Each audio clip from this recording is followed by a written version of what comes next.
గత వారములో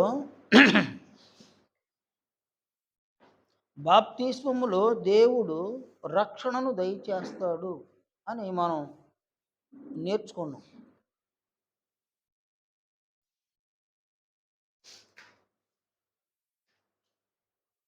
మళ్ళీ ఒకసారి మనం మొదటికి వెళదాం. ఒక మనుషుడు బాప్తిస్మం పొందుటకు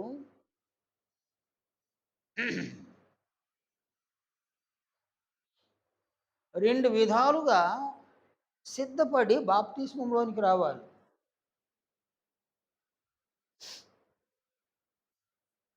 అందులో ఒకటి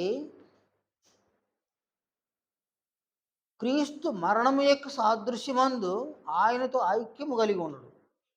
అది నెంబర్ 1.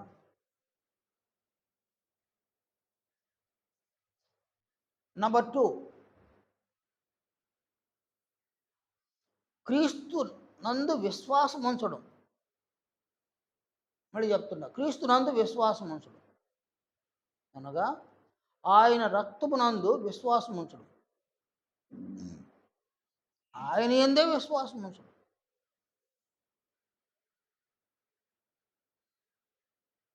ఎందుకంటే బాప్తిస్మంలో దేవుడు ఏ ఏ ఆశీర్వాదములను మన ఆత్మకు అనుగ్రహిస్తాడో ఆ ఆశీర్వాదాలన్నింటినీ పొందాలి అని అంటే నిశ్చయంగా ఈ రెండు విధాలుగా సిద్ధపడి ఒక పాపి బాప్తిస్మము అనే కార్యక్రమంలోనికి ప్రవేశించాలి.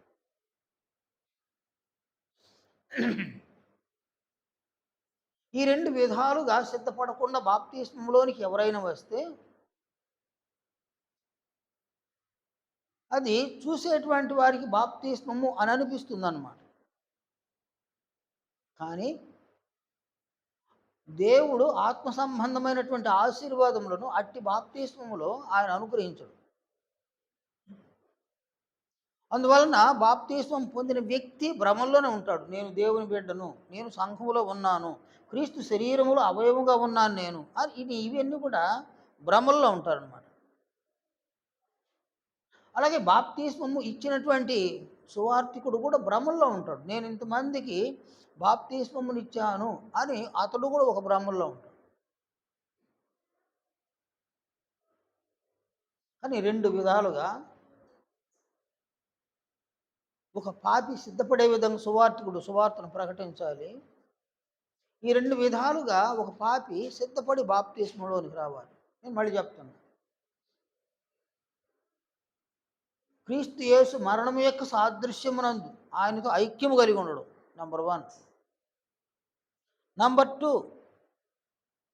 క్రీస్తునందు విశ్వాసం ఉంచడం అంటే ఆయన రక్తమునందు విశ్వాసం ఉంచడము, అలాగుననే ఆయన యందు కూడా విశ్వాసం ఉంచడం అంటే ఆయన నమ్మడం అన్నమాట. యేసుక్రీస్తుని నమ్మడం.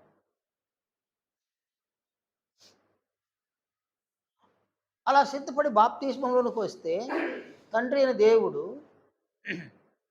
పాపక్షమాపణ దయచేస్తారు, విమోచనను అనుగ్రహిస్తారు, రక్షణను ఆత్మకు దయచేస్తారు, పాప మరణముల నుండి ఆత్మను రక్షిస్తారు అన్నమాట. ఇంకను అనేక ఆశీర్వాదములు బాప్తిస్మము అనే కార్యక్రమంలో దేవుడు దయచేస్తాడు.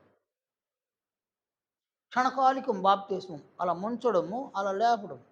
ఆ క్షణకాలికములో అనేక ఆశీర్వాదాలను దేవుడు దయచేస్తాడు. అందులో మరొక ఆశీర్వాదం క్రొత్త జన్మ.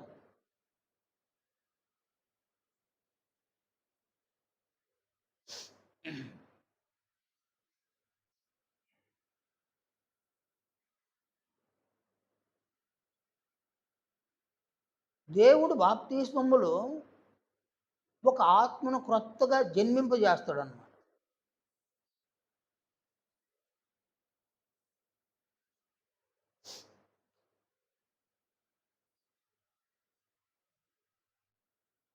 ఈ క్రొత్త జన్మ అనేది శరీరమునకు కాదు, ఆత్మకు ఈ క్రొత్త జన్మ.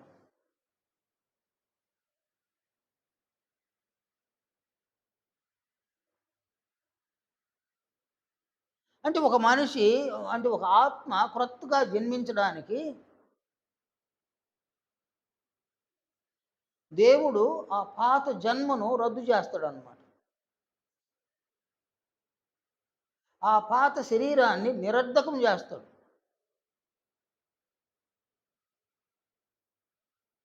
క్రొత్తగా ఆత్మకు జన్మను అనుగ్రహిస్తాడు దేవుడు. జన్మింపు చేస్తాడు.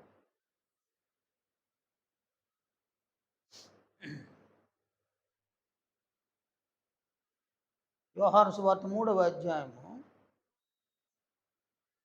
3వ వచనం నుండి 5వ వచనం వరకు అక్కడ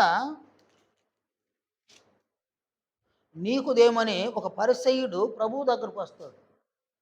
వచ్చినాడు అనమాట.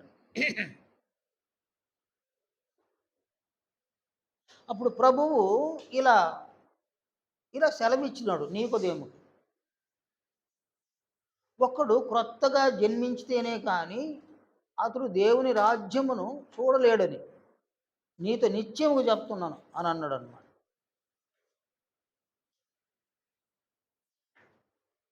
నీకుదేమో ఆశ్చర్యపడ్డాడు.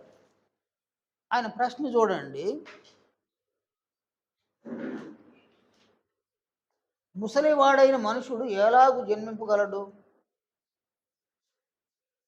అతడు తల్లి గర్భమందు ప్రవేశించి జన్మింపగలడా? అంటే రెండవ మారు తల్లి గర్భమందు ప్రవేశించి జన్మింపగలడా అని ప్రభువుకు ఒక ప్రశ్న వేసినాడు. అంటే అతనికి ఈ క్రొత్త జన్మను గురించి తెలియలే.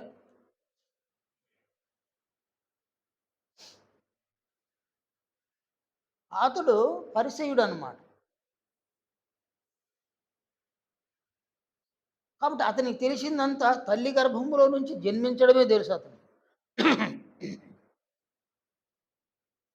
మనమందరము కూడా తల్లి గర్భంలో నుంచే జన్మించను.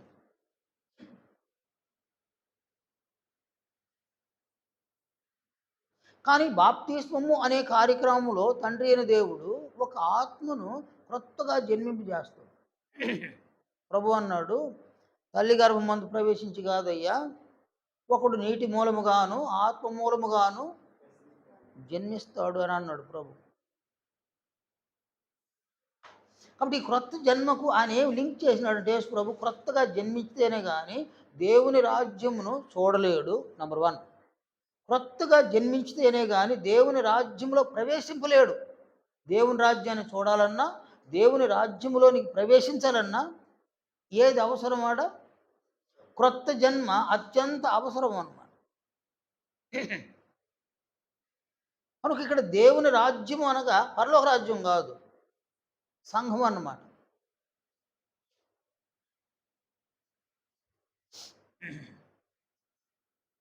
ఒక వ్యక్తి సంఘాన్ని చూడాలి అని అంటే క్రొత్తగా జన్మించాలి.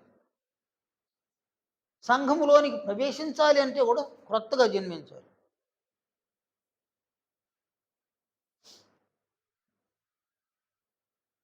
కనుక ఇక్కడ క్రొత్తగా జన్మించేది శరీరం కాదు, ఆత్మ.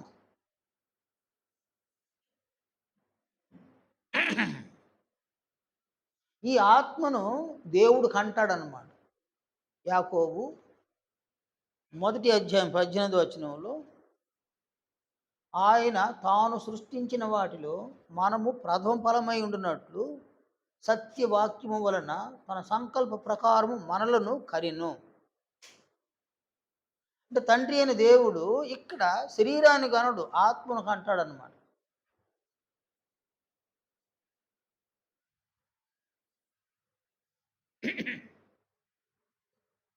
కానీ మనకు తెలిసిందంతా తల్లి గర్భములో నుంచి జన్మించడం అనేది మనకు తెలుసు అన్నమాట. ఎందుకంటే మనం జన్మించింది అలాగే జన్మించి ఉన్నాం అన్నమాట. కనుక బాప్తిస్మము పొందని వానికి ఒకే జన్మ, బాప్తిస్మం పొందినటువంటి వానికి 2 జన్మలు.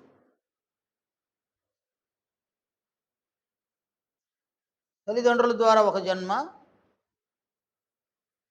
తండ్రి అయిన దేవుని ద్వారా మరొక జన్మ.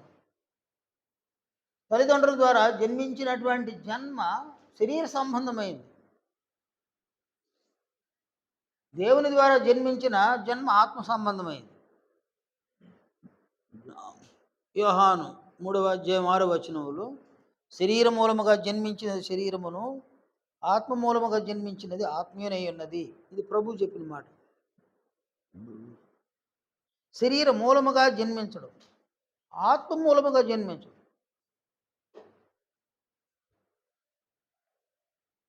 కనుక శరీర మూలముగా జన్మించడం,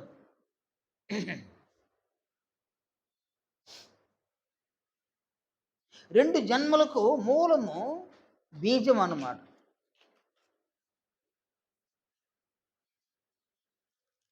పేతురు తన మొదటి పత్రిక 1 అధ్యాయము 22-23 చూడండి. పేతురు మొదటి పత్రిక 1 అధ్యాయము 22-23 పేతురు ఇలా బోధించినారు. మీరు క్షయబీజం నుండి కాక శాశ్వతమగు జీవము గల దేవుని వాక్య మూలముగా అక్షయ బీజము నుండి పుట్టింపబడిన వారు. అంటే ఇక్కడ రెండు బీజములను అపోస్తులుడైన పేతురు ఇక్కడ బోధించినాడు. ఒకటి క్షయ బీజము, మరొకటి అక్షయ బీజం అన్నమాట. క్షయ బీజం అనగా నాశనకరమైన బీజం, అక్షయ బీజం అనగా నాశనము లేనటువంటి ఒక బీజం. ఆ లేఖనంలో అని చెప్పిన మాట చూడండి. 24 సర్వ శరీరులు గడ్డిని పోలినవారు, వారి అందమంతయు గడ్డి పువ్వు వలె ఉన్నది.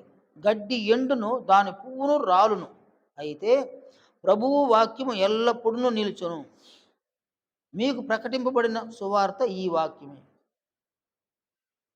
అంటే అక్కడ బీజము అనేది వాక్యం, అది సువార్త, అది విత్తనం అన్నమాట. అక్షయ బీజం. మరొకటి ఆయన సెలవిచ్చింది క్షయ బీజం అన్నారు.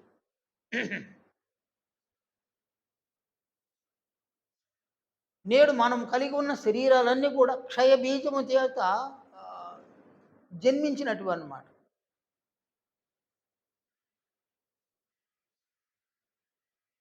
బీజము అనగా విత్తనం.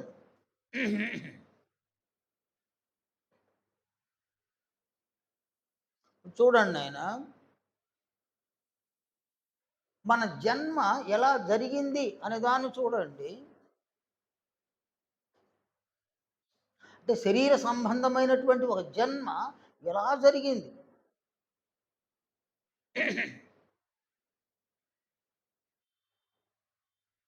ఒక భర్త ఒక భార్య వారిద్దరూ కలుసుకున్నప్పుడు ఒక పురుషుని నుండి వీర్య కణములు విడుదలవుతాయి అన్నమాట.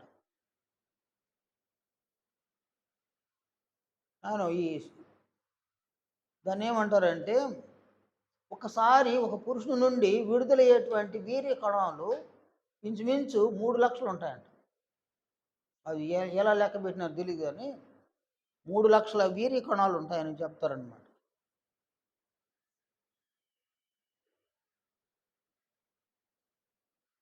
ఆ వీర్య కణాల్లో జీవ కణాలు ఉంటాయన్నమాట.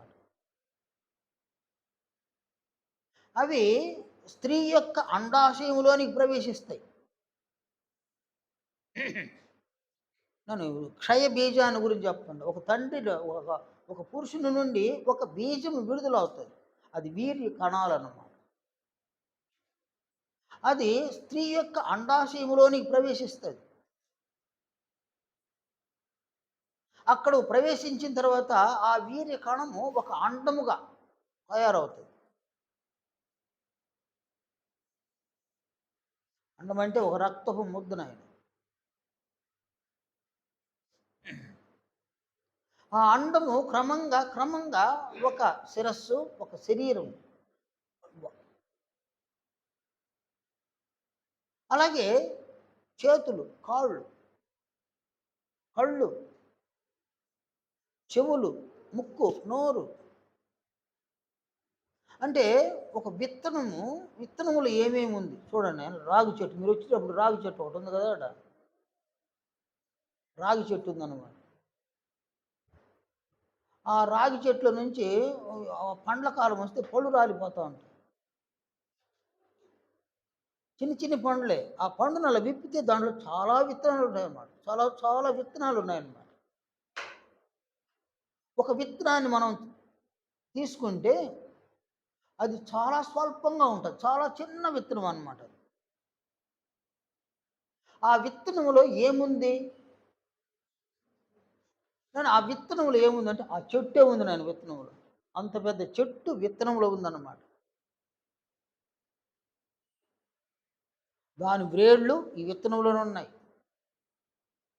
దాని మొద్దు విత్తనంలోనే ఉంది. మొద్దు మీద బెరడు విత్తనంలోనే ఉంది.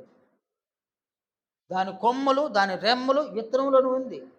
దాని ఆకులు విత్తనంలోనే ఉంది. దాని పువ్వులు, దాని కాయలు విత్తనంలోనే ఉన్నాయన్నమాట. ఇవన్నీ ఆ విత్తనంలో పొందుపరిచినాడు దేవుడు. ఎంత జ్ఞానం చూడండి. అలాగే ఒక ఒక పురుషుని నుండి విడుదలయ్యి స్త్రీ యొక్క అండాశయంలోని ప్రవేశించే ఆ జీవకణం ఉంటుంది. ఆ జీవకణంలో ఏముంది అని అంటే పురుషుడు ఎలా ఉన్నాడు, పురుషుల్లో ఏమేమి ఉందో అవన్నీ జీవకణంలో ఉన్నాయి. అది విత్తనం మనం. కనుక పుట్టినటువంటి బిడ్డ తండ్రి పోలికలు కనిపిస్తాడు, లేక తాత పోలికలు కనిపిస్తాడు. కాబట్టి ఈ 14 తరాల్లో ఎవరున్నారు మనవాళ్ళు, వాళ్ళ పోలికలు పడతాడు. కనుక ఆ విత్తనములో ఒక పురుషుడు ఉన్నారన్నమాట. పురుషుల్లో ఏ ఏ అవయవాలు ఉన్నాయో అవయవాలన్నీ ఆ వీర్య కణంలో ఉందన్నమాట. ఆ వీర్య కణము అండముగా వృద్ధి చెంది అక్కడ నుంచి ఒక శరీరము, ఒక శిరస్సు, కాళ్ళు, చేతులు, కళ్ళు, అవయవాలన్నీ రూపాంతరం. అందుకొరకు నవమాసాలు అన్నమాట. ఈ నవమాసాలు పూర్తయిన తర్వాత ఆ శిశువు భూమి మీదకు జన్మిస్తారనమాట. అంటే లోకంలోనికి జన్మిస్తారు. ఇది మన జన్మకు మూలం అన్నమాట. ఏందది? క్షయ బీజం. అంటే మన తాత నుంచి మన నాన్న వచ్చినాడు, మన నాన్న నుంచి మనం వచ్చినాడు.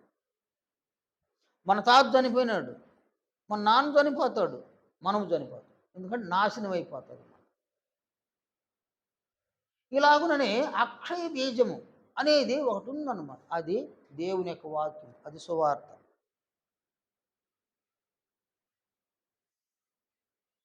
ఈ లేఖనం చూడండి, మత్తయి సువార్త 13వ అధ్యాయంలో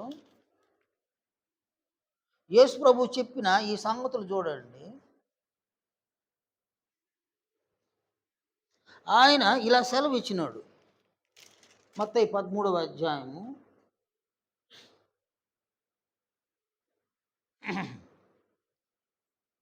3వ వచనం నుండి 7వ వచనం వరకు. ఆయన వారిని చూచి చాలా సంగతులను ఉపమాన రీతిగా చెప్పాను. ఎట్లనగా, ఇదిగో విత్తువాడు విత్తుటకు బయలు వెళ్ళెను. వాడు విత్తుచుండగా కొన్ని విత్తనములు త్రోవ ప్రక్కన పడెను. పక్షులు వచ్చి వాటిని మృంగివేసెను. కొన్ని చాలా మన్ను లేని రాతి నేలను పడెను. అక్కడ మన్ను లోతుగా ఉండనందున అవి వెంటనే మొలిచెను, కానీ సూర్యుడు ఉదయించినప్పుడు అవి మాడి వేరు లేనందున ఎండిపోయాను. కొన్ని ముండ్ల పొదలలో పడెను. ముండ్ల పొదలు ఎదిగి వాటిని అణచివేసాను. కొన్ని మంచి నేలను పడి ఒకటి 100 అంతులుగాను, ఒకటి 60 అంతులుగాను, ఒకటి 30 అంతులుగాను ఫలించెను. చెవులు గలవాడు వినుగాక. కాబట్టి ఇక్కడ అక్షయ బీజం, అది విత్తనం అన్నమాట. 13వ అధ్యాయంలోనే 37వ వచనం చూడండి. మంచి విత్తనము విత్తువాడు మనుష్య కుమారుడు, పొలము లోకము. మంచి విత్తనములు రాజ్య సంబంధులు, గురుగులు దుష్టుని సంబంధులు.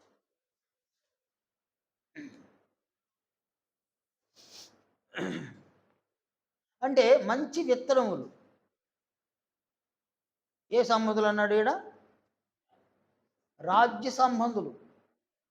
ఏ రాజ్య సంబంధులు? పరలోక రాజ్య సంబంధులు. పరలోక రాజ్య సంబంధులు అంటే సంబంధులు అన్నాడు. సంబంధులు అంటే ఏంది నాయన? సంబంధులు అంటే రాజ్యం ఎవరిది? దేవుని సంబంధులు అన్నమాట. కాబట్టి దేవుని సంబంధులు, మంచి విత్తనములు దేవుని సంబంధులు, గురుగులు దుష్టుడైన సాతానుని సంబంధులు అన్నమాట.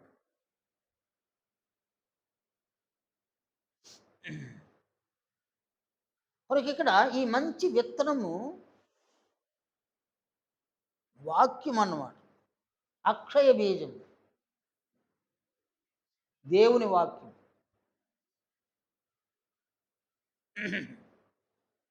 ఈ వాక్యమును విత్తేది ఎవరినైనా? ఈ వాక్యమును విత్తేది ఎవరు? మన ప్రభువైన క్రీస్తు యేసు. మంచి విత్తనములు విత్తువాడు మనుష్య కుమారుడు. కాబట్టి ఈ మంచి విత్తనాలను విత్తేవాడు క్రీస్తు యేసు అన్నమాట. ఈ విత్తనములను ఆయన ఎక్కడ విత్తుతున్నాడు? ఆయన ఇటు చూడండి, ఆయన యేసు ప్రభు విత్తినాడే మంచి విత్తనములు. అలాంటి విత్తనములనే నేడు సువార్థికులుగా తయారయ్యే మీరు కూడా విత్తాలన్నమాట. చాలామంది సువార్థికులుగాను అనేకులు సేవకులుగాను కొనసాగుతూ ఉన్న ఈ మంచి విత్తనములు విత్తడములో విఫలమవుతూ ఉన్నారన్నమాట. కానీ మీరు ఈ మంచి విత్తనములు విత్తడానికి మీరు నేర్చేసుకోవాలి. ఎవరి వద్ద అంటే ప్రభు దగ్గర నేర్చుకోవాలి, ఆయన శిష్యుల వద్ద నేర్చుకోవాలి. వాళ్ళ దగ్గర మాత్రమే ఈ మంచి విత్తనములు ఉన్నాయి. వారి వద్ద ఉన్న విత్తనములను మీరు కూడా కలిగి ఉండాలన్నమాట. ఈ మంచి విత్తనములను నీవు కలిగి ఉంటే ఈ మంచి విత్తనాలను విత్తుతావు. నీ దగ్గర మంచి విత్తనాలు లేవు అని అంటే గురుగులు ఉంటాయన్నమాట. అనేక మంది సువార్థికులు అనబడేవాళ్ళు, సేవకులు అని అనబడేవాళ్ళు ఈ మంచి విత్తనములను విత్తకపోగా గురుగులను విత్తుతూ ఉన్నారన్నమాట. ఇది మనం గమనించాల్సిన విషయం. కనుక మంచి విత్తనమును విత్తితే ఫలాలు మంచిగా ఉంటాయి, చెడ్డ విత్తనాలను విత్తితే ఫలాలు చెడ్డగా ఉంటాయన్నమాట. ఈ అధ్యాయంలోని 13వ అధ్యాయంలోని 24వ వచనం నుండి కొన్ని వచనాలు చూడండి. ఆయన మరి ఒక ఉపమానము వారితో చెప్పెను. ఏమనగా, పరలోక రాజ్యము తన పొలములో మంచి విత్తనము విత్తిన ఒక మనుషుని పోలి ఉన్నది. మనుషులు నిద్రించుచుండగా అతని శత్రువు వచ్చి గోధుమల మధ్యను గురుగులు విత్తిపోయాను. మొలకలు పెరిగి గింజ పట్టినప్పుడు గురుగులు కూడా ఆగపడేను. అప్పుడు ఇంటి యజమానుని దాసులు అతని ఎదుటకు వచ్చి, అయ్యా, నీవు నీ పొలములో మంచి విత్తనము విత్తితివి కదా, అందులో గురుగులు ఎక్కడ నుంచి వచ్చినవని అడిగిరి. ఇది శత్రువు చేసిన పని అని అతడు వారితో చెప్పగా, ఆ దాసులు, మేము వెళ్ళి వాటిని పెరికి కూర్చుట నీకిష్టమా అని అతనిని అడిగిరి. అందుకు అతడు, వద్దు, గురుగులను పెరుగుచుండగా వాటితో కూడా ఒకవేళ గోధుమలను పెళ్ళగింతురు. కోతకాలం వరకు రెండింటిని కలిసి ఎదుగునీయుడి. కోతకాలమందు గురుగులను ముందుగా కూర్చి వాటిని కాల్చివేయుటకు కట్టలు కట్టి గోధుమలను నా కొట్టులో చేర్చిపెట్టుడని కోతగాండ్రతో చెప్పుదునా నేను. కాబట్టి ఇక్కడ మంచి విత్తనములు మంచి ఫలములు ఫలిస్తాయి, చెడ్డ విత్తనములు చెడ్డ ఫలాలు ఫలిస్తాయి అన్నమాట. కనుక సంఘము అనేటువంటి ఈ దేవుని రాజ్యములోనికి ప్రభువైన క్రీస్తు యేసు మంచి విత్తనములను విత్తుచూ ఉండగా సంఘములో ఆయనకు శత్రువైన అపవాది ఏం చేస్తున్నాడు ఈడ? అతడు వచ్చి సంఘములో గురుగులు విత్తేస్తున్నాడు అనమాట. సంఘం ఎవరిది నాయన? కదా. ఆయన సంఘంలో వీనికేం పని? ఈయనింట్లో వాడికేం పని ఆయన? ఈయన పొలంలోనికి వచ్చి గురుగులు విత్తాల్సిన అవసరం ఏమి?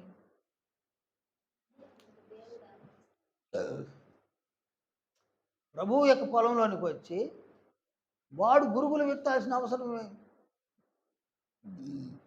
అందుకు ప్రభువు ఎందుకు సమ్మతిస్తూ ఉన్నాడు? చూడండి, ఈ ఆలోచనలు చూడండి. సాతానుడు గురుగులను విత్తుతూ ఉండగా ప్రభువు ఎందుకు సమ్మతిస్తూ ఉన్నాడు? అది శత్రువు చేసిన పని, రెండింటిని కలిసి ఎదగనివ్వడు అంటున్నాడు ఆయన. కాబట్టి సంఘములో కూడా లోకములో సాతానునికి అవకాశం ఇవ్వడమే కాకుండా, లోకంలో అవకాశం ఇచ్చింది ఎవరు? సాతానుడికి. దేవుడు ఇచ్చిన అవకాశాన్ని సంఘంలో అవకాశం ఇస్తూ ఉండేది ఎవరు? ప్రభువు సంఘంలో అవకాశం ఇస్తున్నాడు సాతాను. ఏం చేస్తావు చేయను అంటున్నారు. మనకి ఇక్కడ సంఘంలో ఉన్నవారు ఎవరు గోధుమలుగా మంచి విత్తనాలు, ఎవరు గురుగులుగా ఉన్నారంటే ఎవరికి వారు పరిశీలన చేసుకోవాలి. నేను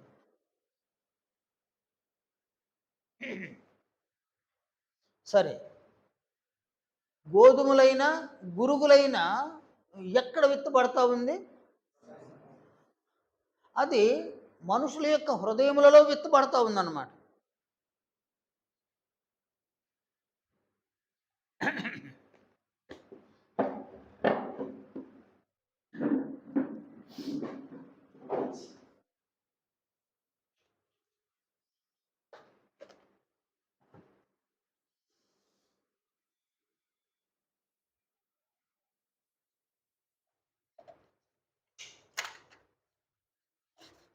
ప్రభువు చెప్పిన ఈ మాటలు చూడండి.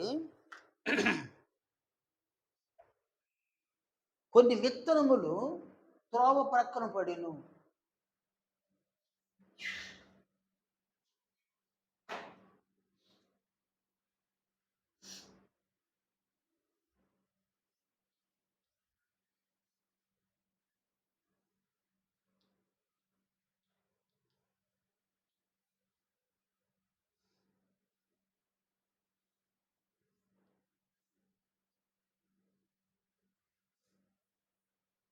మరి కొన్ని విత్తనాలు ఎడబడ్డాయంటాడు ఆయన. రాతి నేలను పడింది.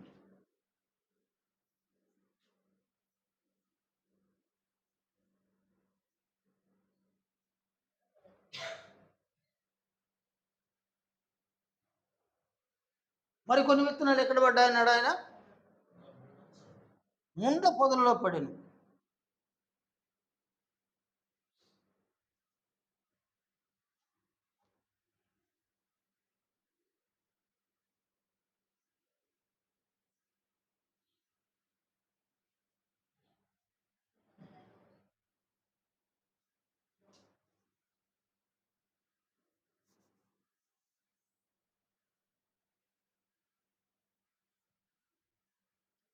ముండ్ల పొదల నేల. మరికొన్ని విత్తనాలు ఎక్కడ పడ్డాడు అన్నాడు ఆయన? ఇది మంచి నేల.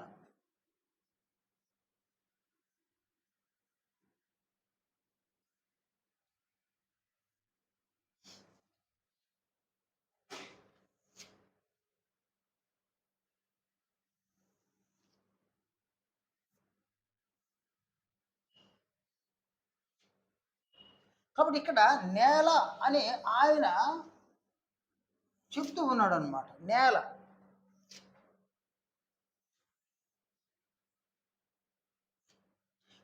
అనగా ఏంది నాయన? హృదయం అన్నమాట. ఈ నేల హృదయం.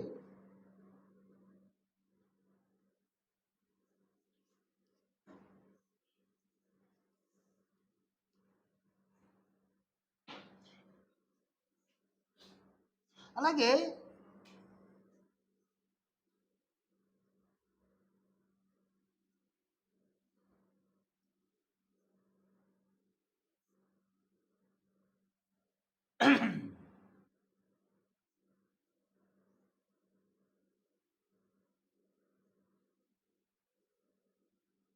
అంటే మనుషుల యొక్క హృదయాలు 4 రకాలుగా ఉంటాయనేది ప్రభువు యొక్క బోధ.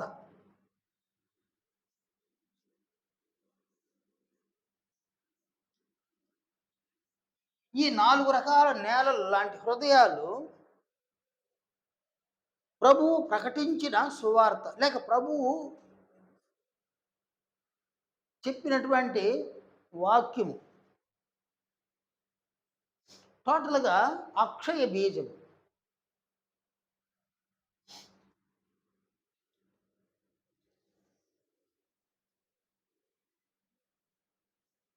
అక్షయ బీజము.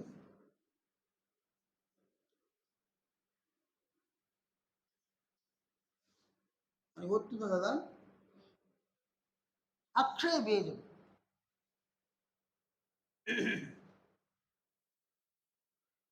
ఈ అక్షయ బీజాన్ని ప్రభువు ఎక్కడ విత్తుతూ ఉన్నాడు ఆయన? మనిషి యొక్క హృదయంలో విత్తుతూ ఉన్నాడనమాట.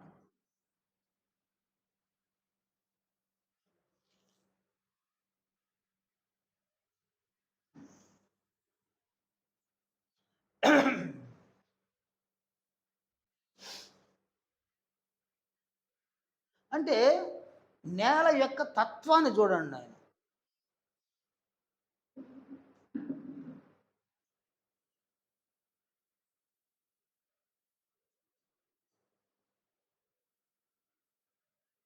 ఎర్ర రేగడి నేల ఉంది. నల్ల రేగడి నేల ఉంది. ఇసుక నేల ఉంది.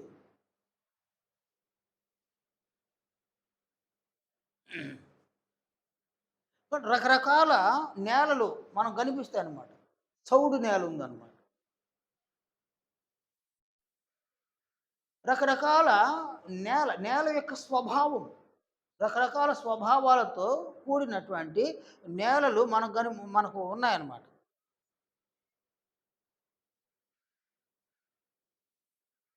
అలాగే రకరకాల స్వభావాలు కలిగినటువంటి హృదయాలు కూడా ఉన్నాయన్నమాట. అంటే మనుషుల యొక్క హృదయాలన్నీ ఒకేలాగా లేవన్నమాట. నీకు ఏ కలర్ ఇష్టమా? వైట్. నీకు ఏ కలర్ ఇష్టమా? వైట్. నీకు నాయనా? బ్లూ. నీకు? నీకు నాయనా? నీకు నాయనా? బ్లూ. నీ నాయనా? వైట్. సురేష్ నీకే కలర్ ఇష్టమా? గ్రీన్. నీకే కలర్ ఇష్టమయ్యా? బ్లాక్. నీకయ్యా? అది వేసుకున్నది బ్లాక్ కదా. అంటే ఒక్కొక్కరి హృదయంలో ఒక్కొక్క ఏముంది నాయనాడా? అంటే ఒక్కొక్కరి హృదయం ఒక్కొక్క విధంగా ఉందన్నమాట. అంటే ఒకరికి ఇష్టమైంది మరొకరికి ఇష్టమలా. అంటే హృదయం యొక్క తత్వము అదనమాట. మనస్సు యొక్క తత్వం అదనమాట.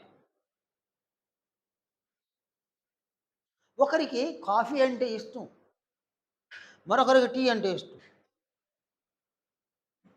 ఒకరికి వైట్ రైస్ అంటే ఇష్టం, ఇంకొకరికి బిర్యానీ అంటే ఇష్టం. అంటే హృదయము అనేక కోరికలకు నిలయం అన్నమాట.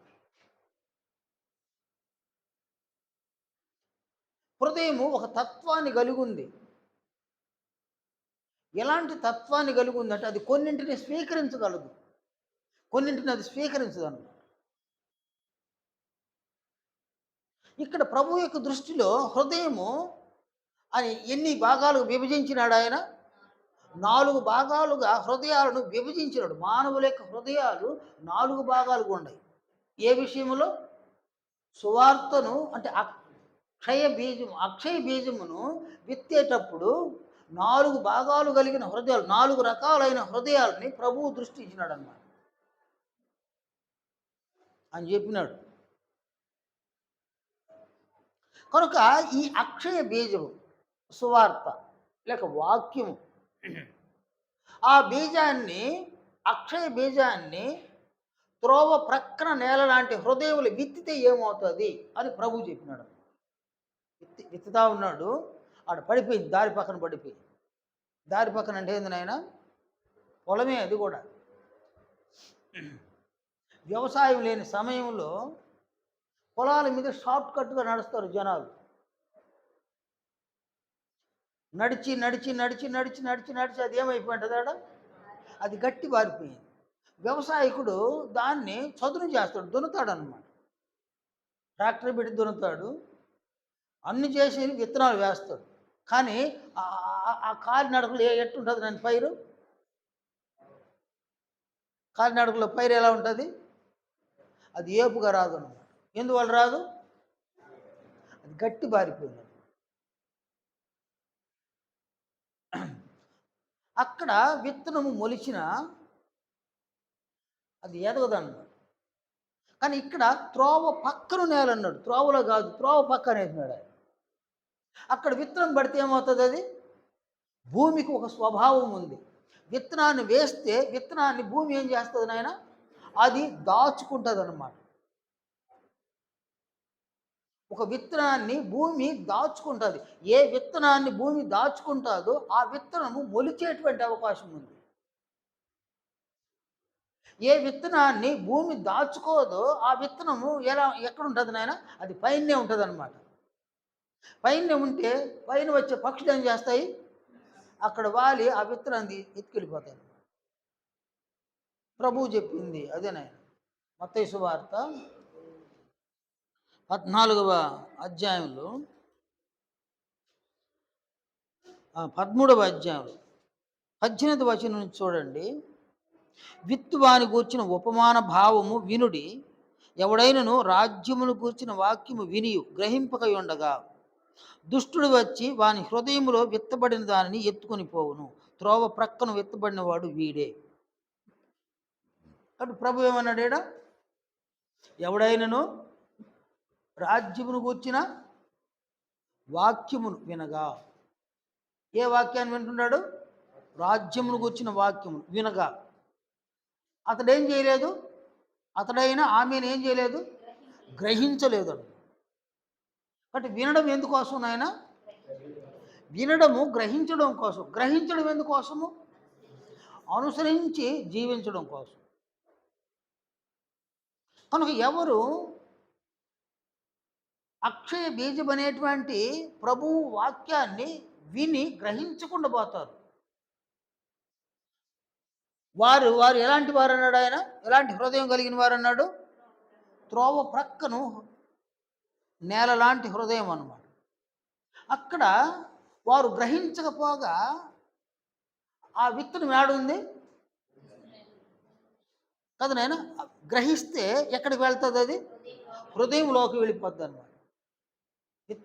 వాక్యాన్ని గ్రహిస్తే వాక్యం ఏడకపోతుంది నాయన? హృదయంలోనికి పోతుంది. గ్రహించకుండా పోతే హృదయానికి అది వెలుపులే ఉంటుంది అన్నమాట. కాబట్టి వీళ్ళు ఏమి లేని వాళ్ళు వీళ్ళు. కాబట్టి వీళ్ళు గ్రహింపు లేని వారు. దీన్ని రాసుకున్నాను మీరు.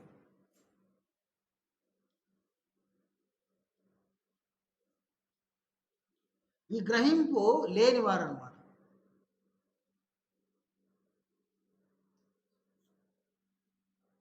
త్రోవ ప్రక్కన నేల లాంటి హృదయం అన్నాడు ప్రభు. వారు గ్రహింపు లేని వారు. ఎంత కాలము విన్నా గ్రహించరు అన్నమాట. వారు గ్రహిస్తే వాక్యం అనేటువంటి విత్తనం ఎక్కడికి ప్రవేశిస్తుంది అంటే హృదయంలోని ప్రవేశిస్తుంది. వారు గ్రహించకపోతే హృదయానికి వెలుపులే వాక్యం ఉంటుందన్నమాట. ఇక్కడ పక్షి అన్నాడు కదా నన్ను, పక్షులు వచ్చి వాటిని.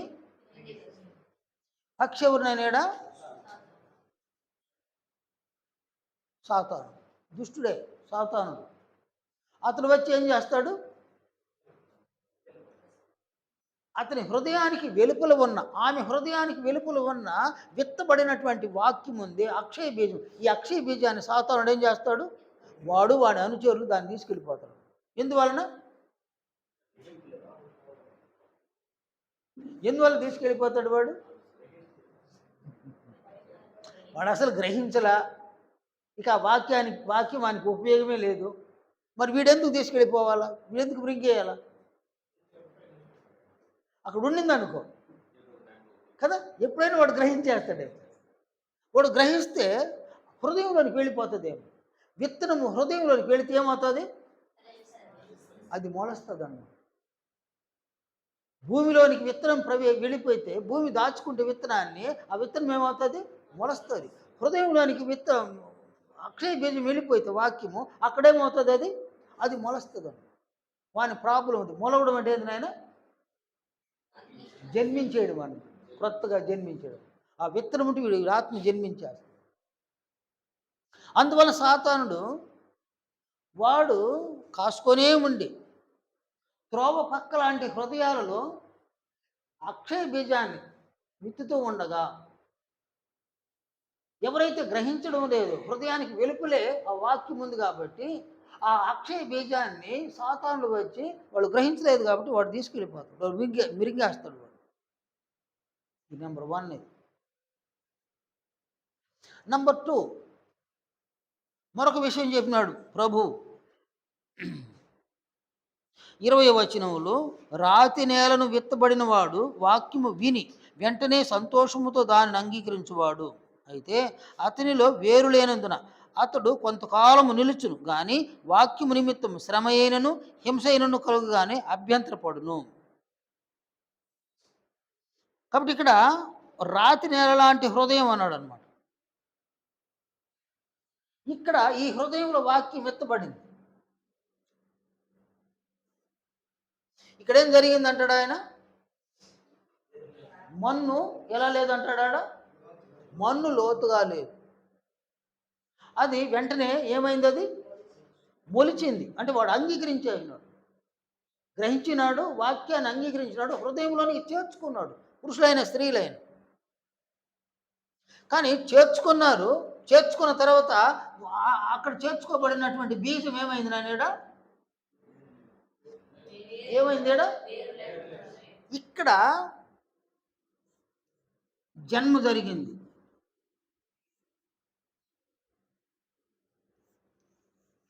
జన్మ అయితే జరిగింది, జన్మించినారు.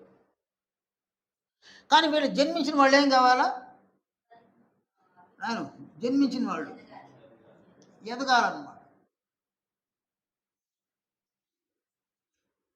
ఎదగాలంటే దేని సహాయంతో ఒక చెట్టు ఎదగలుగుతుంది?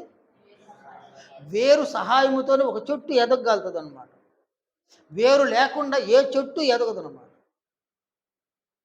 వేరు భూమిలోనికి ఎంత బలంగా తన్నుతుందో అంతగా ఆ చెట్టు ఏపుగా ఎదుగుతుంది అనమాట. అలాగే ఒక హృదయం అనే నేల లాంటివి.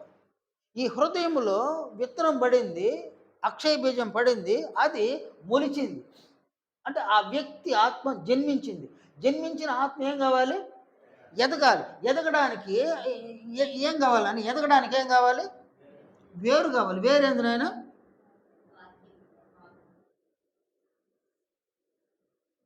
వేరేందునైనా నేను వేరు చూడనైనా.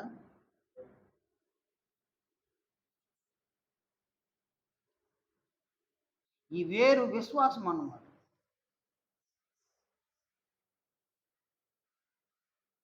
అతడైనా ఆమె అయినా విశ్వాసం కలిగి ఉంటే ఏమవుతారు?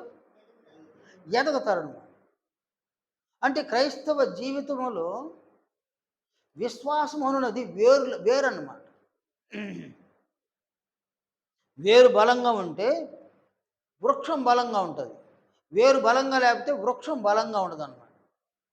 ఈ తుఫాన్లు వచ్చినప్పుడు చూడండి ఆయన, ఏ చెట్ల వేర్లు బలహీనంగా ఉంటాయి కాబట్టి నీవి నేల వాలిపోతాయి. బలమైన వేర్లు కలిగిన వృక్షాలు అలాగే ఉంటాయన్నమాట. ఎంత గాలి కొట్టినా అలాగే ఉంటాయన్నమాట. అలాగే క్రైస్తవురాలైన వారు ఆత్మీయంగా ఎదగాల. అలా ఎదగడానికి వారిలో ఏముండాలి? విశ్వాసం ఉండాలి.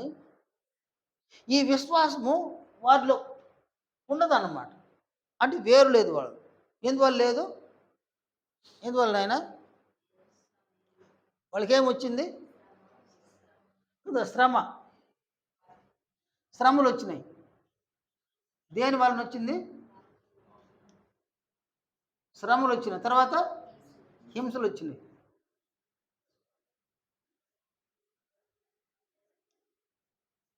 ఇవి వచ్చి దేని తాకినాయనైనా? విశ్వాసాన్ని తాకినాయి. విశ్వాసం ఏమైపోయింది? కదిలింపబడింది అన్నమాట. నేను తుఫాను గాలి వచ్చి ఒక వృక్షమును తాకినప్పుడు, ఆ వృక్షాన్ని తాకినప్పుడు కదిలేది ఏదాడ? వేర్లు కదులుతాయి. నేను వేరు కదిలిపోద్ది అన్నమాట. కాబట్టి వృక్షాన్ని ఎంత బలంగా గాలి తాకుతుందో అంత బలంగా వేర్లు కదిలి వేరులతో కూడా మట్టి కూడా లేచిపోతుంది ఒక్కొక్కసారి. పూర్తిగా మట్టి పెళ్ళలాగా లేచిపోద్ది వేరుల్లో. కనుక క్రైస్తవులకు అంటే కొత్తగా జన్మించినటువంటి ఆత్మలు సంఘంలోని ప్రవేశించినారు, దేవుని రాజ్యంలో ప్రవేశించినారు. వాళ్ళు ఎదగడానికి కారణం విశ్వాసం. వినుట వలన విశ్వాసం కలుగును, వినుట క్రీస్తును కూర్చున్న మాట వల్ల కలుగును. విశ్వాసం అనగా క్రీస్తు బోధించిన సంగతులన్నింటినీ వినాలి, ఆ ప్రకారంగా జీవించాలి. కానీ వారు జన్మించినారు, విశ్వాసాన్ని కలిగి ఉన్నారు, వారు ఎదగాలి. ఎదుగు కార్యక్రమంలో శ్రమలు, హింసలు వచ్చి తాకినాయి వారిని. అవి వచ్చి తాకడం వలన ఒక చెట్టును తుఫాను తాకడం వలన వేర్లు ఎలా కదిలిపోయినాయి, అలాగని మీరు విశ్వాసం ఏమైపోతుంది? కదిలిపోయి కూలిపోయేది. ఎందునైనా అదనైనా వ్యక్తి యొక్క జీవితమే కూలిపోతుంది అన్నమాట. ఎదగడం అంటే జీవితం ఎదగడం అయినా ఆ ఎదుగుదల పూర్తిగా కూలిపోద్ది అన్నమాట. ఇక్కడికి ఆగిపోతుంది, వాళ్ళు దేనికి పనికిరాడు. నెక్స్ట్ ఇంకొక విషయం చెప్పినాడు యేసు ప్రభు, మత్తయి 13:22 ముండ్ల పొదలలో విత్తబడిన వాడు వాక్యము వినువాడే గాని ఐహిక విచారమును ధనమోసమును ఆ వాక్యమును అణచివేయును గనుక వాడు నిష్ఫలుడగును. అంటే వీళ్ళు ఎదగరు, ఫలించలేరు. ఈ ముండ్ల పొదల లాంటి నేలల్లో అక్షయ బీజమైన వాక్యం పడింది, విత్తనం పడింది. వీళ్ళేమైనా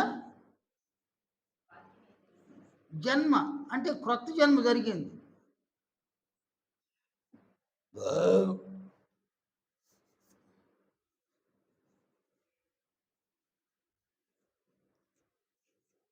క్రొత్త జన్మ అయితే జరిగింది. క్రొత్త జన్మ జరిగింది. వీళ్ళు కూడా ఏం కావాలి? ఎదగాలి.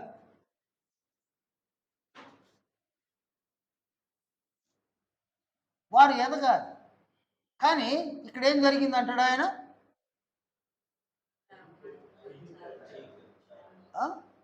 ఐహిక విచారము, ధనమోసం. అంటే ఐహిక విచారము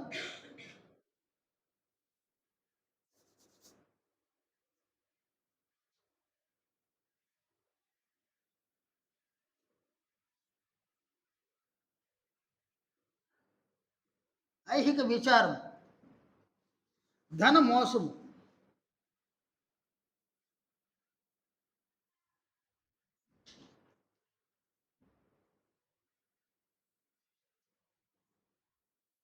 ఈ రెండు ముండ్ల పొదలు లాంటివి అన్నమాట.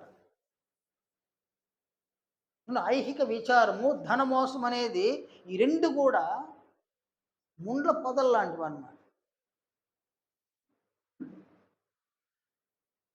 ఇప్పుడు వ్యవసాయకుడు వ్యవసాయం చేసినప్పుడు ఆ వ్యవసాయంలో కలుపు ఏర్పడుతుంది అన్నమాట. కలుపు మొక్కలు వస్తాయి. వ్యవసాయకుడు ఏం చేస్తాడు? ఆయన వాటన్నింటిని ఏం చేస్తాడు? వాటన్నింటిని తీసివేస్తాడు, కలుపుని తీసేస్తాడు అన్నమాట. ఎందుకు కలుపుని తీసేస్తాడు? ఇవి తాను వేసిన పైరు కన్నా ఇది ఏపుగా పెరిగి వాటిని ఏం చేస్తుంది? అణిచివేస్తుంది. అవేం కావు, ఫలించవాలి. నేను కేవీపురంలో ఉన్నప్పుడు మేమందరం కళత్తూరు రూట్లో వెళ్ళొచ్చేవాళ్ళం. అక్కడ ఒక టీచర్, నేను గవర్నమెంట్ టీచర్, ఆయనకు ఒక పొలం ఉంది, రోడ్ సైడ్లోనే ఉంది పొలం.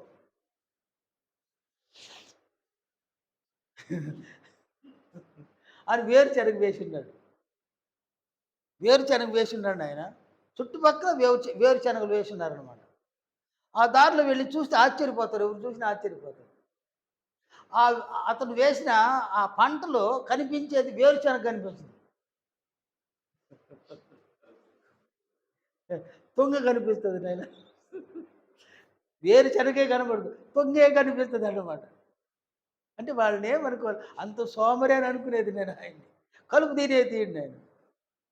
పక్కనున్న వ్యవసాయకులు పంట చేతికొస్తుంది కదా నాయన, బస్తాలు బస్తాలుగా బండ్లలో వేసుకొని పోతుంటారనమాట. ట్రాక్టర్లో వేసుకొని పోతారు. ఈయన అట్టు కాదు. ఒక ఎకరా పైరు పెరిగితే అవి వేయించుకొని తినడానికి కూడా కొంచెం ఆయన వ్యవసాయమే అలా ఉంటుందన్నమాట.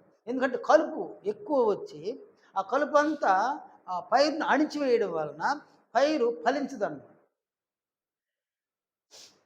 అలాగే ఇక్కడ కలుపు చెప్పలే యేసు ప్రభు. ఇక్కడ ఏం చెప్పినాడు ఆయన? ముండ్ల పొదలు అన్నాడు. ముండ్ల పొదలు, ఈ ముండ్ల పొదలు ఏంటంటే ఐహిక విచారము, ధనమోసం.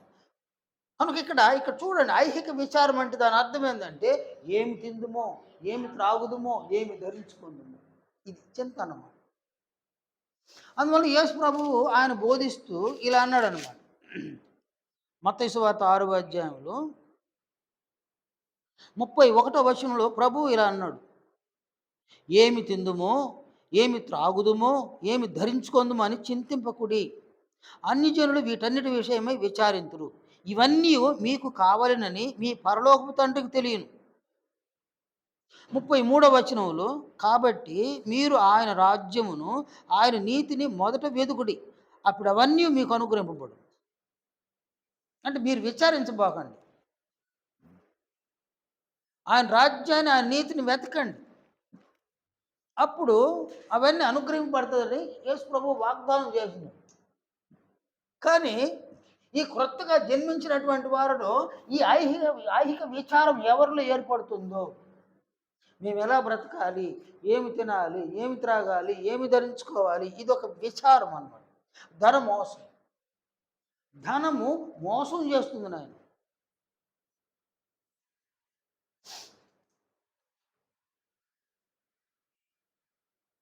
ధనము మోసం చేస్తుంది అన్నమాట. ధనం అంటే ఏంది నాయనా? ధనము అంటే ఏంది? ప్రస్తుతం డబ్బులు అవి, అప్పుడు డబ్బులు కావాలన్నమాట. వెండి, బంగారములు, భూములు కదా, ఎడ్లు, గొర్రెలు, ఒంటెలు, గాడిదలు, అవన్నీ ధనం అన్నమాట. పొలం ఉంటే వాళ్ళు ఆస్తి పరులు అన్నమాట. వెండి బంగారములు ఉంటే వాళ్ళు ధనవంతులు అన్నమాట.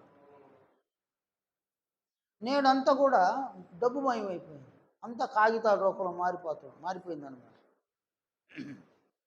అంటే ఏదేమైనా ఈ ధనము మోసం చేస్తుంది అన్నమాట. ఈ లేఖనం చూడండి, అపోస్తులుడైన పౌలు తిమోతికి వ్రాస్తూ ఆయన ఇలా అన్నాడు అనమాట. ఆయన చెప్పిన ఈ మాటలు చూడండి. తిమోతి మొదటి పత్రిక 6వ అధ్యాయం 7వ వచనం నుండి 10వ వచనం వరకు చూడండి. ఆయన, మనం ఈ లోకంలోనికి ఏమీ తేలేదు, దీనిలో నుండి ఏమీ తీసుకొని పోలేము, కాగా అన్న వస్త్రములు గలవారమయ్యుండి వాటితో తృప్తి పొంది ఉందము.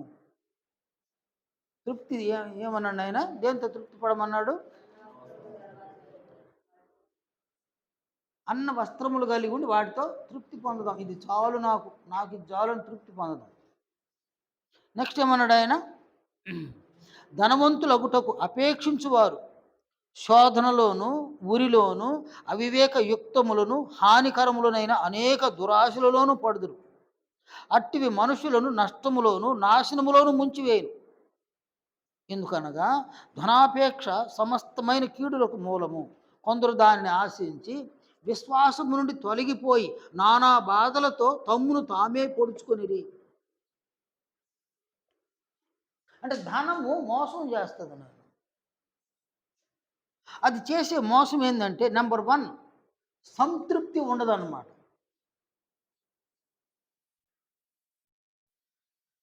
ధనము సంతృప్తిని ఇవ్వదు.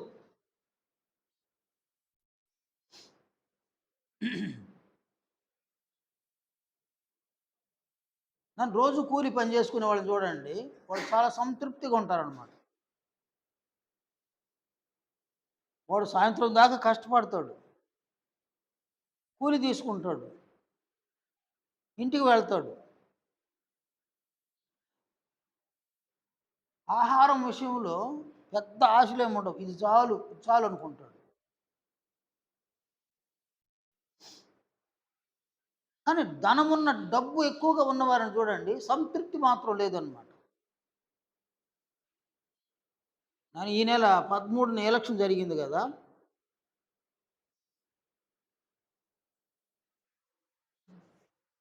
ఎలక్షన్లో ఎవరు గెలుస్తారో వాళ్ళు ప్రభుత్వాన్ని ఏర్పాటు చేస్తారు, అంటే ప్రజలను ఏళ్తారనమాట. ప్రజలను ఏలడం ఎందుకంటే ప్రజలకు మంచి చేయడం కోసం. కానీ ఇక్కడ ప్రజలకు మంచి చేయాలన్నటువంటి కాంక్ష ఏ అభ్యర్థులను కనిపించడం.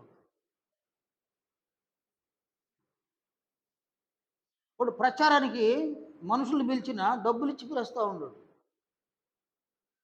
ఒక బిర్యానీ ప్యాకెట్టు, ఒక వాటర్ బాటిల్, 200 రూపాయల డబ్బులు. ప్రజలందరూ వెళుతూ ఉన్నారు. అతనికి మనము ఓటు ద్వారా అతని ప్రభుత్వాన్ని రప్పిస్తే అతడు మనకు మేలు చేస్తాడు కదా, మనం ఎందుకు డబ్బు తీసుకోవాలి, మనం ఎందుకు బిర్యానీ పొట్లం తీసుకోవాలని వీళ్ళు ఆలోచన చేయడం. మనం ప్రభుత్వాన్ని ఏర్పాటు చేసిన తర్వాత ఈ మనుషులకు అందరికి కూడా ఈ ప్రజలకు మేలు చేయాలి కదా, మేలు మనం చేయాల్సింది ఉండగా వాళ్ళకి ఎందుకు డబ్బులు ఇవ్వాలి, డబ్బులు ఎందుకు ఇవ్వాలి అని వాళ్ళు ఆలోచన చేయడం. ఎవరి స్వార్థం వాడిది, వెళితే 200 వస్తుందని వీళ్ళ స్వార్థం. అందువలన వాళ్ళు ఏం చేస్తున్నారంటే ఒక ఓటు ఇంత అని అంటున్నారు. నేను మన కాళహస్తిలోనే అయితే ఒక పార్టీ 3000 ఇచ్చింది ఒక ఓటుకి, ఒక పార్టీ 2000 ఇచ్చింది ఒక ఓటుకి.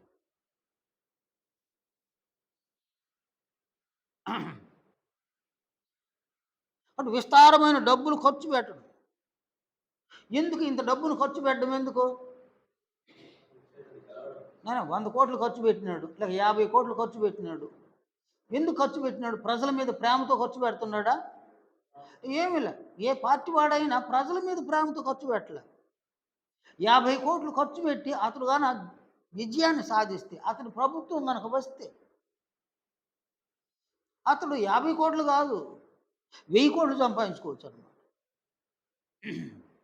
1000 కోట్లు అతడు సంపాదించుకున్నాడు. అంతటితో ఇక్కడికి ఇక నాకు ఈ ఎమ్మెల్యే పదవి, ఈ మంత్రి పదవి నాకు అవసరం లేదు, 1000 కోట్లు ఉన్నాయి నాకు చాలు అని అనుకోవడం వల్ల నెక్స్ట్ మళ్ళీ ఎలక్షన్లో నిలబడుతున్నాడు. వాడికి గనక పార్టీ టికెట్ ఇవ్వకపోతే రెబల్ అభ్యర్థిగా వేస్తాడు అనమాట. ఎందువలన? అసంతృప్తి. 1000 కోట్లేనా, ఇంకొక 1000 కోట్లు సంపాదించితే బాగుంటుంది. అసంతృప్తి. అందువలన ఒక్కసారి అవకాశం ఇచ్చి అతన్ని ఎమ్మెల్యేగా చేసి, అతన్ని ఒక మంత్రిగా చేసి, అతడు కొంత డబ్బు సంపాదించుకున్న తర్వాత ఇక అతడు పార్టీ దగ్గరికి వెళ్ళయ్యా, నేను ఈ 5 సంవత్సరాలు ఉన్నాను చాలు, వేరొకరికి అవకాశం ఇవ్వు అని అనడం వల్ల నాకే కావాలి టికెట్, నాకు లేకపోతే నా కొడుకు కావాలి, నా కొడుకు లేకపోతే నా భార్యకి ఇచ్చి, నా భార్యకి లేకపోతే నా కోడల కన్నా ఇచ్చి, అంతేగాని వేరే ఎవరికి బాగుంటుంది టికెట్ ఎవరికి ఇవ్వకూడదు. కారణం నాయన అసంతృప్తి. ఈ అసంతృప్తి వలన మరొక చెడు స్వభావం వస్తుంది, దురాశ. దురాశ ఏంది? ఏదైనా దురాశ ఏందినైనా 1000 కోట్లు సంపాదించాను, మళ్ళీ ఈసారి గెలిస్తే ఎన్ని కోట్లు సంపాదించాలా? 2000 3000 కోట్లు సంపాదించారు. అందువల్ల ఏం చేయాలి? దురాశ ఏం చేయమంటుంది? నాయన డబ్బులు పెడతాడు. దురాశ ఏం చేయమంటుంది? నేను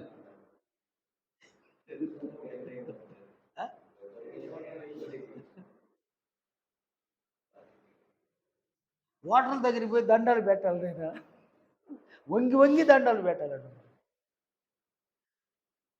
డబ్బులు ఇవ్వాలి, ఏదోదో చేయాలని దురాశ. కనుక అసంతృప్తి నుంచి దురాశ వచ్చేస్తుందన్నమాట. నెక్స్ట్ చూడండి ఆయన 9వ వచనంలో, ధనవంతులకు అపేక్షించువారు శోధనలోను ఉరిలోను అవివేక యుక్తములను హానికరములనైన అనేక దురాశలలోను పడుదురు. అట్టివి మనుషులను నష్టములోను నాశనములోను ముంచివేయు. ఎందుకనగా ధనాపేక్ష సమస్తమైన కీడులకు మూలం. సరేనా? కాబట్టి ఇప్పుడు ఎవడో ఎదుటి అభ్యర్థి బలంగా ఉన్నాడు, ఈయనేం చేయాలి ఆయన? ఎదుటి అభ్యర్థి బలంగా ఉంటే ఏం చేయాలి ఈయన? వాని దగ్గర ఉన్న వాళ్ళని కొనాలి. వాళ్ళు లోబడలా, ఇప్పుడేం చేయాలి ఆయన? అవతల అభ్యర్థి దగ్గర ఉన్న నాయకులు లోబడలా, ఇప్పుడేం చేయాలా? వాళ్ళు కొట్టాలి, కొట్టి లోపరుచుకోవాలి. కొట్టడానికి కూడా వాళ్ళు భయపడాల, ఇప్పుడేం చేయాలా? చంపాలి,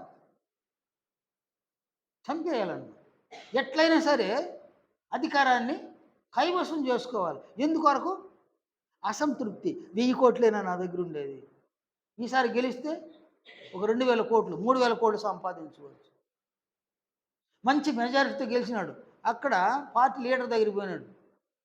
సరేనా? పార్టీ లీడర్ దగ్గరికి పోయినాడు, నేను ఇంత మెజారిటీతో గెలిచిన, నాకు మంత్రి పదవి అని అడుగుతాడు. మంత్రి పదవి ఎందుకు ఈయనకి? ఇంకా సంపాదించుకోవాలి, ఇంకా సంపాదించుకోవాలి. వాళ్ళకి అది అర్థం కావడం లేదన్నమాట. 10వ వచనంలో అంటాడు, ఎందుకనగా ధనాపేక్ష సమస్తమైన కీడులకు మూలము. కొందరు దానిని ఆశించి విశ్వాసము నుండి తొలగిపోయి, అంటే మొదటి శతాబ్దము క్రైస్తవ్యములో విశ్వాసము నుండి తొలగిపోయి నానా బాధలతో తమ్మును తామే పొడుచుకొనిది. అని ఈ ధనము మోసం చేస్తుంది. ఈ ధనము ఎలా మోసం చేస్తుంది? నిన్ను దురాశపరుడుగా చేస్తుంది, నిన్ను అసంతృప్తి పరుడుగా చేస్తుంది, నిన్ను ఒక అబద్ధికుడుగా చేస్తుంది, నిన్ను ఒక మోసగాడిగా చేస్తుంది, నిన్ను ఒక నరహంతుడుగా చేస్తుంది, అనేకమైన చెడు గుణలక్షణ స్వభావాలను నడిపించేస్తుంది. ధనము మోసం చేస్తుంది, మన ఆత్మను మోసం చేస్తుంది.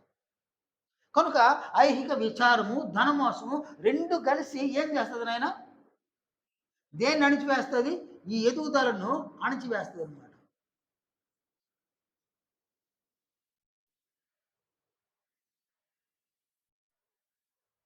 ఎదుగుదలను అణిచివేస్తుంది అన్నమాట. ఇక వాడు ఎదగడు, వాడు ఫలించడు అన్నమాట. కాబట్టి ఇక్కడ ఒక హృదయంలో వాళ్ళు గ్రహించకపోవడం వలన విత్తబడినటువంటి విత్తనాలు వెలుపులే, హృదయానికి వెలుపులో ఉండడం వలన దుష్టుడు వచ్చి విత్తనాలు తీసుకెళ్ళిపోతున్నాడు. మరొక రాతనేల లాంటి హృదయంలో అక్షయ బీజమైన విత్తనాలు విత్తబడుతూ ఉన్నాయి. వాళ్ళు కొత్తగా జన్మించినారు, వాళ్ళు ఎదగడానికి విశ్వాసం అత్యంత అవసరం, వేరు అవసరము. కాబట్టి వాళ్ళకి శ్రమలు హింసలు రావడం వలన వేర్లు కదిలిపోయింది, విశ్వాసం కదిలిపోయి వృక్షం ఏమైపోయింది నాయన? కూలిపోయింది. వాళ్ళ ఫలితాలు ఏమీ లేదు. ఈ 3వ విషయానికి వచ్చేసరికి ముండ్ల పొదల లాంటి నేల. ఇక్కడ వాక్యం, అక్షయ బీజమైన వాక్యం ఎత్తబడింది, విత్తనం ఎత్తబడింది, కొత్త జన్మ జరిగింది. జన్మ జరిగిన తర్వాత వాళ్ళు ఎదగాలి. కానీ వాళ్ళలో ఉన్న ఐహిక విచారము ధనమోసము ఆ ఎదగకుండా ఏం చేసేసింది? వాళ్ళని అణిచేసింది. కాబట్టి వాళ్ళు ఏమైనారు? నిష్ఫలులైనారు, నిష్ఫలులు అన్నమాట.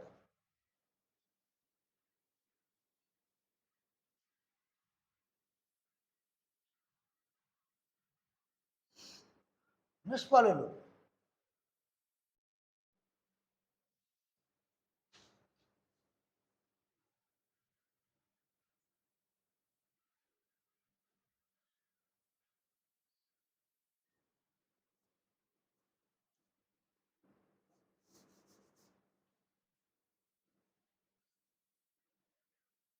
నిష్ఫలులు అయిపోయినారు. చివరగా మరొక నేల ఉంది, మంచి నేల లాంటి హృదయం అనేది ఒకటి ఉంది. దీని గురించి ప్రభు ఏం చెప్పినాడు చూడండి. మత్తయి సువార్త 13వ అధ్యాయం ఆయన ఇలా సెలవు ఇచ్చినాడు. 23వ వచనంలో, మంచి నేలను విత్తబడినవాడు వాక్యము విని గ్రహించువాడు.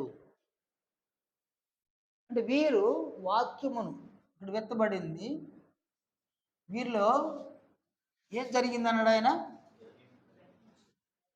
కాబట్టి వాక్యం విన్నారు, వీళ్ళేం చేసినారు,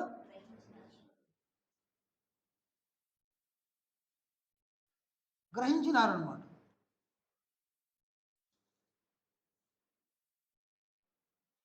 గ్రహించిన తర్వాత ఏం జరిగింది వాళ్ళల్లో కదా, వాళ్ళు జన్మించినారు.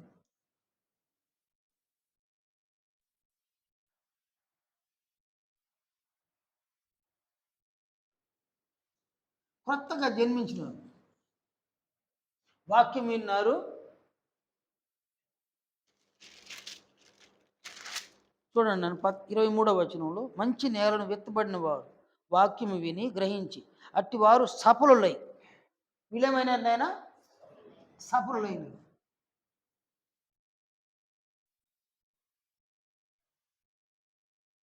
సఫలులై. ఏం జరిగింది ఏడా, ఒకడేం చేసినాడు, ఎదిగినాడు. ఎదిగి ఒకడు 100 అంతులు, మరొకరు 60 అంతులు, మరొకరు 30 అంతులు. వాళ్ళు ఏం చేసినారు, వాళ్ళు ఫలించినారు, ఫలితాలు.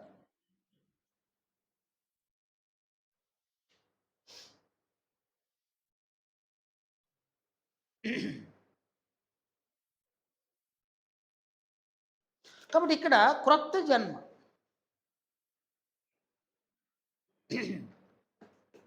ఒకని హృదయములో, ఒకని అనగా స్త్రీలైనా పురుషులైనా వారి హృదయములో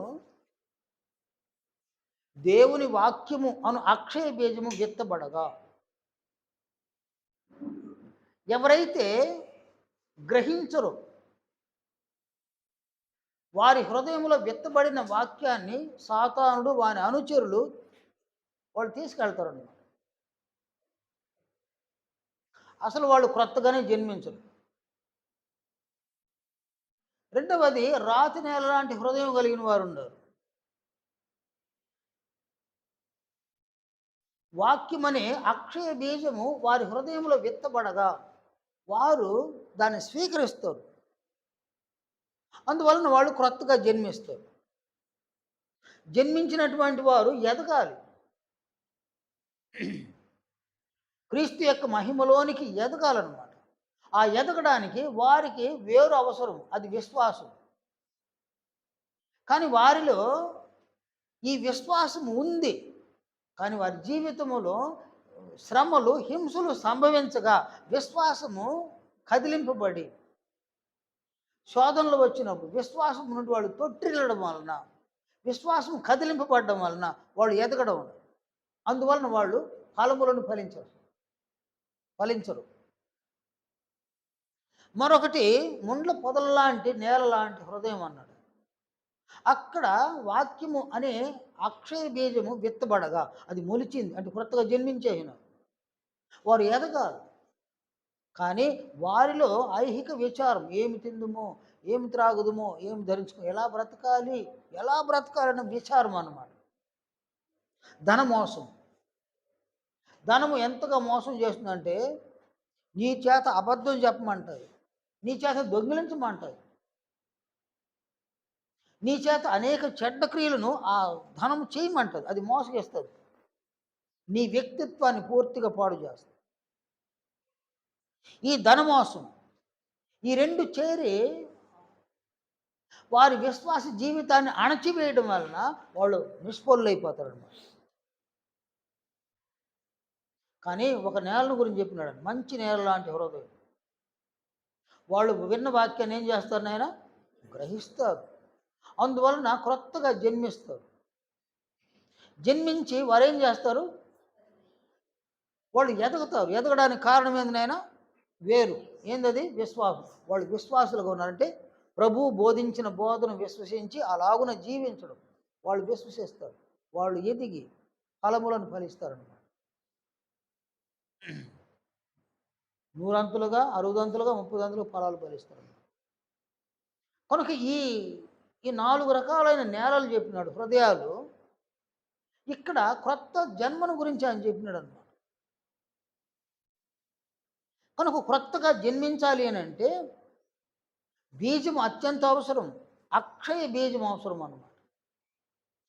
మన శరీరాలు జన్మించినాయి, అలాగుననే మన ఆత్మలు కూడా జన్మించాలి. ఇక్కడ జన్మింపు చేసేది ఎవరినైనా దేవుడు జన్మింపు చేస్తాడు. కానీ బాప్తిస్మంలోనికి వచ్చేటువంటి వాడు ఎలా సిద్ధపడి రావాలి? పురుషులైన స్త్రీలైనా ఎలా సిద్ధపడి రావాలి? క్రీస్తు యేసు మరణం యొక్క సాదృశ్యమందు ఆయనతో ఐక్యము కలిగి రావాలి. రెండవది క్రీస్తు రక్తమునందు విశ్వాసం. మూడవది ఆ రెండవ దాంట్లోనే క్రీస్తునందు విశ్వాసం అన్నమాట. కాబట్టి ఇక్కడ క్రొత్తగా జన్మించిన వాడు జన్మింపు చేసేది ఎవరేడా? తండ్రి అయిన దేవుడు. ఆయన కంటాడు మనల్ని. ఆయన మనల్ని కంటే మనం ఆయనకి ఏమవుతాము? మనం ఆయన పిల్లలం అవుతాం.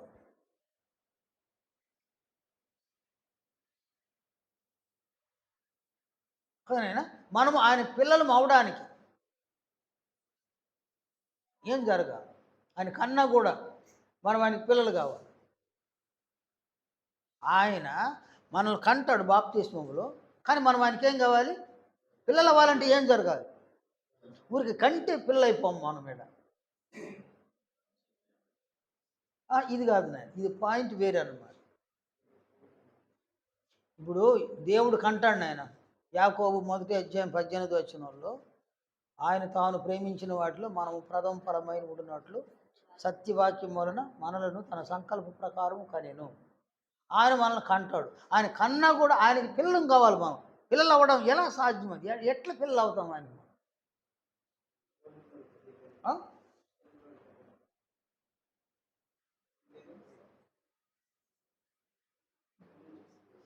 హాస్పిటల్ ఒక అమ్మాయి గర్భవతినైనా హాస్పిటల్కి వెళ్ళింది, తీసుకువెళ్ళినారు.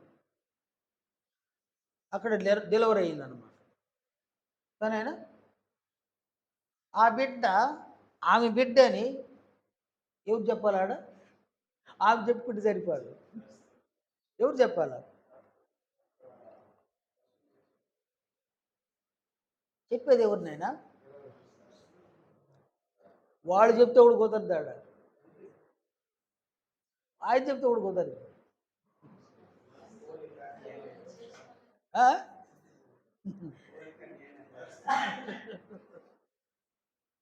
ఆమె కనింది నాయన, నా బిడ్డ అంటే కుదరదాడ. డెలివరీ చేసి ఉంటారు అక్కడ డాక్టర్లు, వాళ్ళు చెప్పినా కుదరదు నాయన. రిపోర్ట్ చెప్పాలండి. చెప్పేది ఏంది నాయన? రిపోర్ట్ చెప్పాలండి. రిపోర్ట్ ఎవరు ఇవ్వాలా? డాక్టర్ ఇవ్వాలండి కదా. ఇక్కడ దేవుడు కన్నా కూడా దేవుని బిడ్డలు దేవుని పిల్లలు అనడానికి ఎవరు రిపోర్ట్ ఇవ్వలేడా? సరే, ఇది కీలకమైన విషయం. చాలా మందికి తెలియదు ఈ సంగతి. యోహాను సువార్త 1 ఇక్కడ చెప్పబడినటువంటి ఈ విషయాలు చూడండి.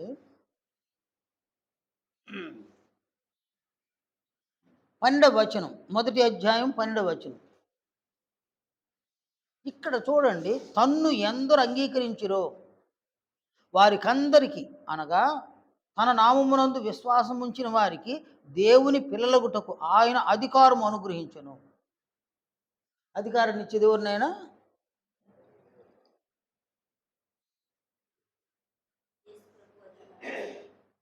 యేసు ప్రభు అధికారం ఇవ్వాలి. అక్కడ అధికారం ఇచ్చేది ఆయన. ఎందువలన ఆయన? ఎవరైనా ఆ సందర్భంలో ఎవరైనా డాక్టర్ అన్నమాట. మత్తయి 9వ ఏమంటాడు ఆయన కదా? అక్కడ ఆయన పాత్ర ఏంది? డాక్టర్ పాత్ర అన్నమాట. కాబట్టి ఈ డాక్టర్ సర్టిఫై చేయాలన్నమాట. యేసు ప్రభువు క్రొత్తగా దేవుడు జన్మింపజేసిన యేసు ప్రభు ఏం చేయాలో? అధికారం ఇస్తేనే దేవుని పిల్లలు వాడు. ఆయన అధికారం ఎలా ఇస్తాడు? ఆయన తన్ను ఎందరూ అంగీకరించిరో. యేసు ప్రభుని ఏం చేయాలంటాడా? అంగీకరించాలి. ఏమని అంగీకరించాలో? యేసు ప్రభువుని ఏమని అంగీకరించాలి.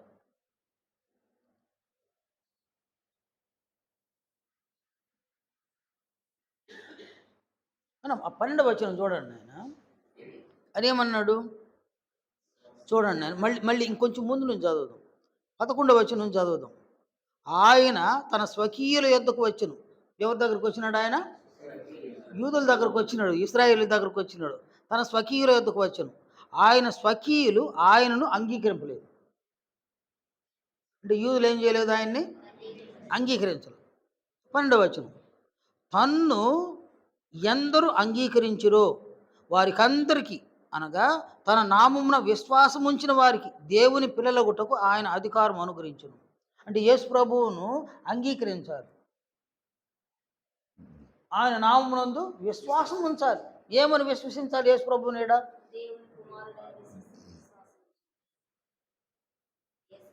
ఆయన ఏమని అంగీకరించాలి, ఏమని విశ్వాసం ఉంచాలి? యేసు ప్రభువుని ఏమని అంగీకరించాలి? ఆయన యందు మనం విశ్వాసం ఏమని విశ్వసించాలి? ఆయన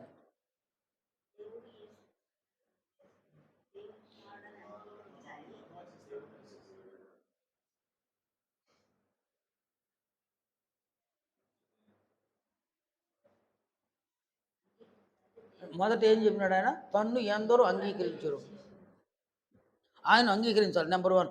నెంబర్ 2 ఏమన్నాడు ఆయన? ఆయన్ని విశ్వసించాలి. ఆయన విశ్వసిస్తే ఆయన అంగీకరించినట్టే. వాళ్ళు యూదులు ఆయన ఏం చేయలేదు, అంగీకరించాలి. అంటే ఆయన్ని విశ్వసించాల. అందువలన వాళ్ళు ఎవరి పిల్లలు కాదు కాదు కదా. యేసు ప్రభు ఏం చెప్తాడు ఆయన? యోహాను సువార్త 4వ అధ్యాయంలో మేము అబ్రహాము సంతానం అంటాడు కదా. ఆయన ఒప్పుకోడు, యేసు ప్రభు ఒప్పుకోడు అనమాట. మీరు అబ్రహాం సంతానం అయితే అబ్రహాం చేసిన క్రియలు చేస్తారు మీరు అని అంటాడు అనమాట. ఆ లేఖనాన్ని చూడండి ఒకసారి. యోహాను 4వ అధ్యాయంలో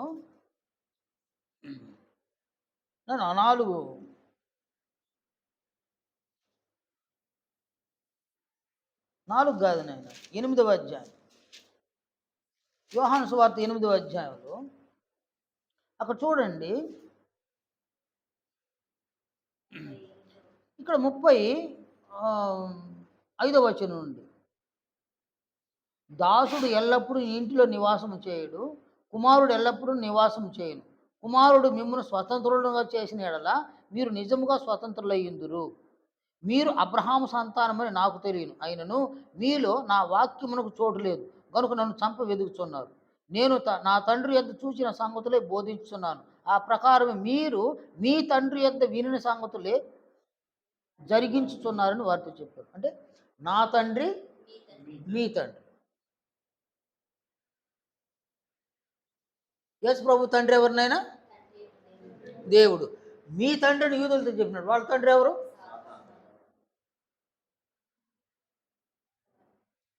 వాళ్ళు దేవుని పిల్లల? ప్రభువు యొక్క దృష్టిలో యూదులు దేవుని పిల్లలా కాదు. వాళ్ళు ఎవరి పిల్లలు? సాతాను. నెక్స్ట్ ఏమన్నాడు ఆయన? 39వ వచనంలో, అందుకు యూదులు వారు ఆయనతో మా తండ్రి అబ్రహాము అనిరి. యేసు, మీరు అబ్రహాము పిల్లలైతే అబ్రహాము చేసిన క్రియలు చేతురు. దేవుని వలన వినిన సత్యము మీతో చెప్పిన వాడనైన నన్ను మీరిప్పుడు చంపవెదుగుతున్నారే, అబ్రహాము అట్లు చేయలేదు, మీరు మీ తండ్రి క్రియలే చేస్తున్నారని వారితో చెప్పాను. మళ్ళీ ఏమన్నాడు ఆయన? మీరు మీ తండ్రి క్రియలే చేస్తున్నారు. అంటే మీరు ఏం చేస్తారు? మీరు చంపుతున్నారు. మీరు చంపడము అబ్రహాము క్రియ, మరి చంపడం ఎవరి క్రియ చేయడం? కాబట్టి మీ తండ్రి ఎవరు అంటాడు ఆయన? వాళ్ళ తండ్రి ఎవరు అంటాడు? సాతాను. నా తండ్రి మీ తండ్రి, నా తండ్రి మీ తండ్రి. కాబట్టి యూదులు ఎవరి పిల్లలు? వాళ్ళు ధర్మశాస్త్రాన్ని బట్టి దేవుని పిల్లలే. కానీ క్రీస్తు ఏమంటాడు వాళ్ళని? వారు సాతాను పిల్లలు, దేవుని పిల్లలు కాదన్నారు. కనుక ఇక్కడ నేడైతే ఎవరినైనా అంటే యూదుల్ని ప్రేమించింది ఎవరినైనా? యూదులను ప్రేమించింది ఎవరా? యెహోవా దేవుడు కాదు. ఆయన అంటాడు, నేను అబ్రహాము దేవుడును, ఇస్సాకు దేవుడును, యాకోబు దేవుడును అన్నప్పుడు వాళ్ళకి ఆయన ఏమవుతాడు? ఆయన కదా. కానీ మీ తండ్రి సాతానుడు అంటాడు యేసు ప్రభు. నేడైతే ఎవరైనా సరే దేవుని పిల్లలు అవ్వాలి అంటే ఎవరు సర్టిఫై చేయాల్సింది ఎవరినైనా? ఆయన సర్టిఫై చేస్తేనే దేవుని పిల్లలు, సర్టిఫై చేపితే దేవుని పిల్లలు కాదు. ఆయన సర్టిఫికెట్ ఇవ్వాలంటే ఏం చేయాలి? మనము ఆయన్ను అంగీకరించాలి. ఏమని అంగీకరించాలి? ఆయన్ని ఆయన అంగీకరించాలి, ఆయన విశ్వసించాలి. ఏమని విశ్వసించాలి? ఏమని అంగీకరించాలి యేసు ప్రభు? అది మన ప్రశ్న.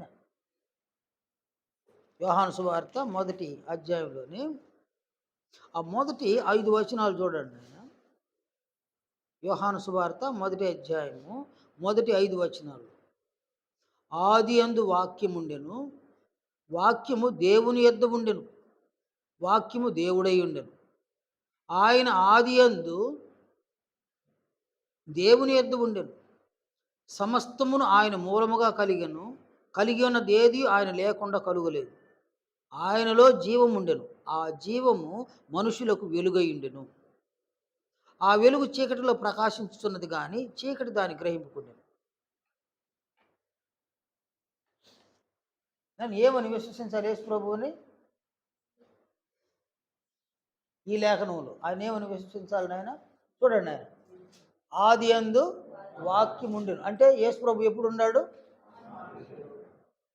నేను ఆది ఏంటంటే భూమికి పునాది వేయబడక మునిపే ఆయన ఉన్నాడు. యూదులు ఏమంటారు? నీకు ఇంకా 50 ఏళ్ళు కూడా లేవు, నువ్వు అబ్రహాం చూసినావా అని వాళ్ళు ఆయన దగ్గర వాదిస్తారనమాట. యేసు ప్రభు ఏమంటాడు?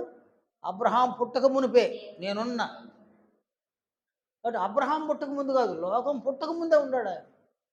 ఏమని విశ్వసించాలి మనము?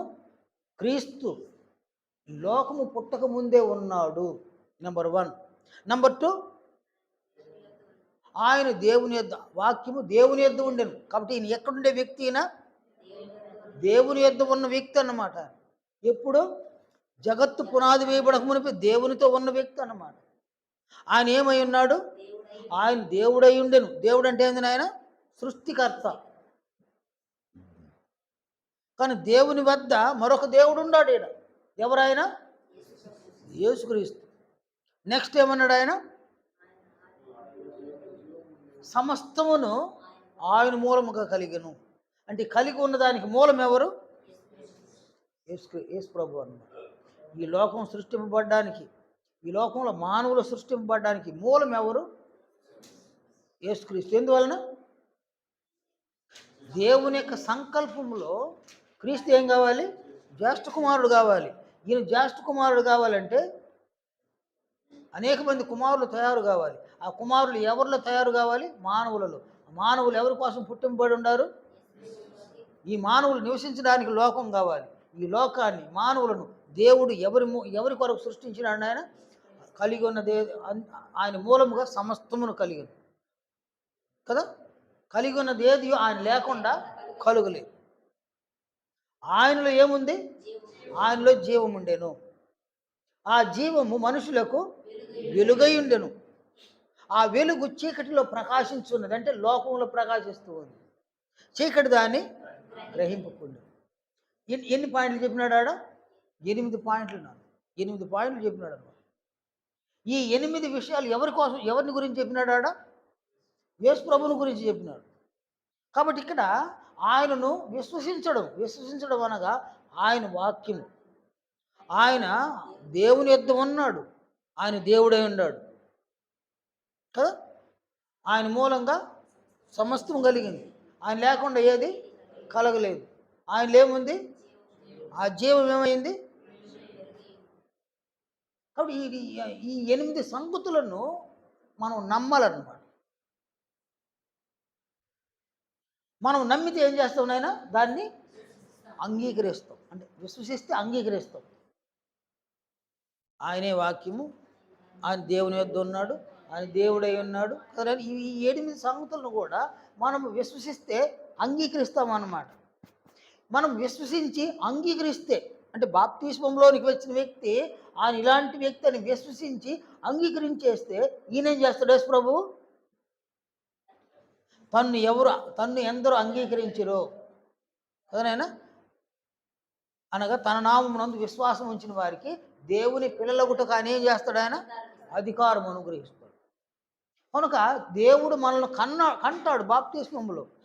కానీ దేవుని పిల్లలు అనడానికి అధికారం ఎవరు ఇవ్వాలంటే యేసు ప్రభు అధికారాన్ని ఇవ్వాలన్నమాట.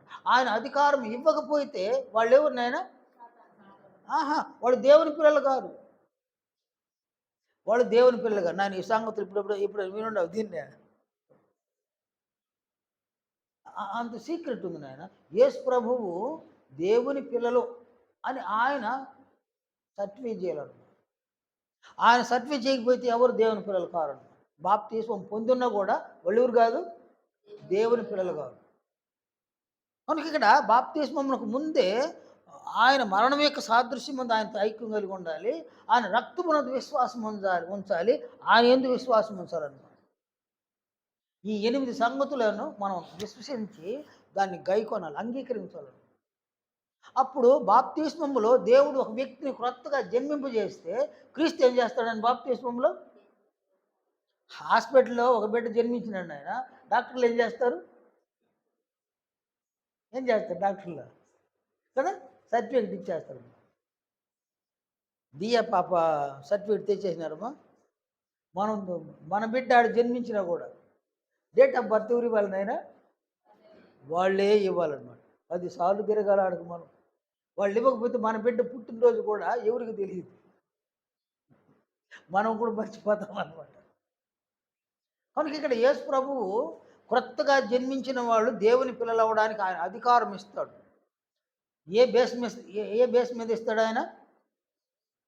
ఆయన ఎందుకు విశ్వాసం. ఏమని విశ్వాసము? ఆయన వాక్యము, ఆయన దేవుని వద్ద ఉన్నాడు, ఆయనే దేవుడు కదా నాయన. ఆది యందు ఆయన దేవుని వద్ద ఉన్నాడు, సమస్తం ఆయన మూలంగా కలిగింది, ఆయన లేకుండా ఏది కలగలేదు, ఆయనలో జీవం ఉంది, ఆ జీవం మనుషులకు వెలుగు అయింది, ఆ వెలుగు చీకటిలో ప్రకాశించున్నది కానీ చీకటి దాన్ని. దీన్ని మనం నేర్చుకోవాలండి. ఆ లేఖనాలను మనం వివరించుకోవాలన్నమాట.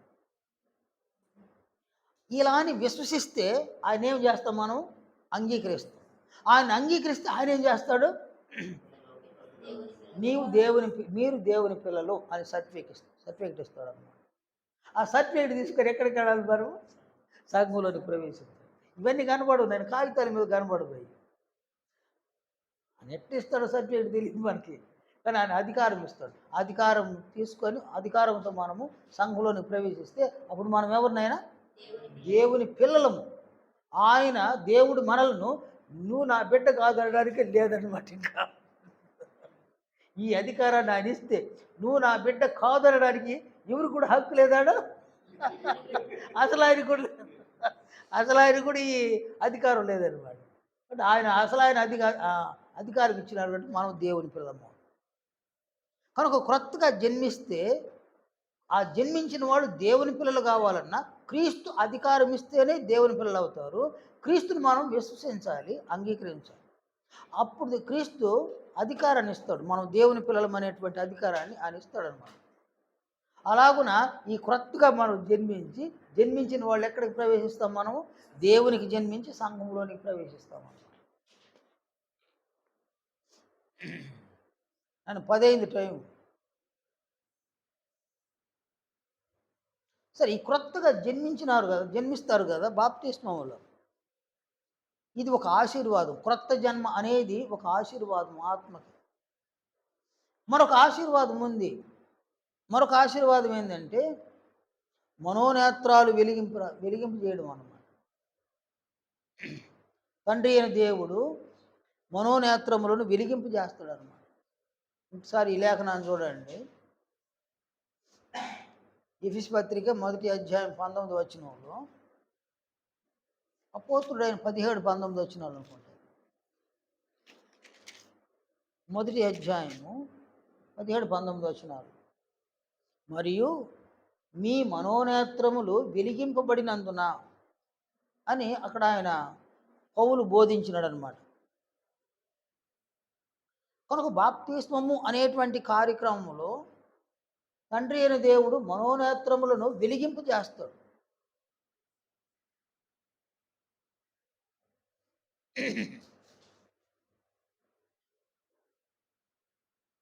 అని దీని మళ్ళీ మనం వచ్చే వారం ఈ విషయాన్ని నేర్చుకుందాం, ఈ సంగతిని. ఇక్కడికి నేను ఆపుతాను.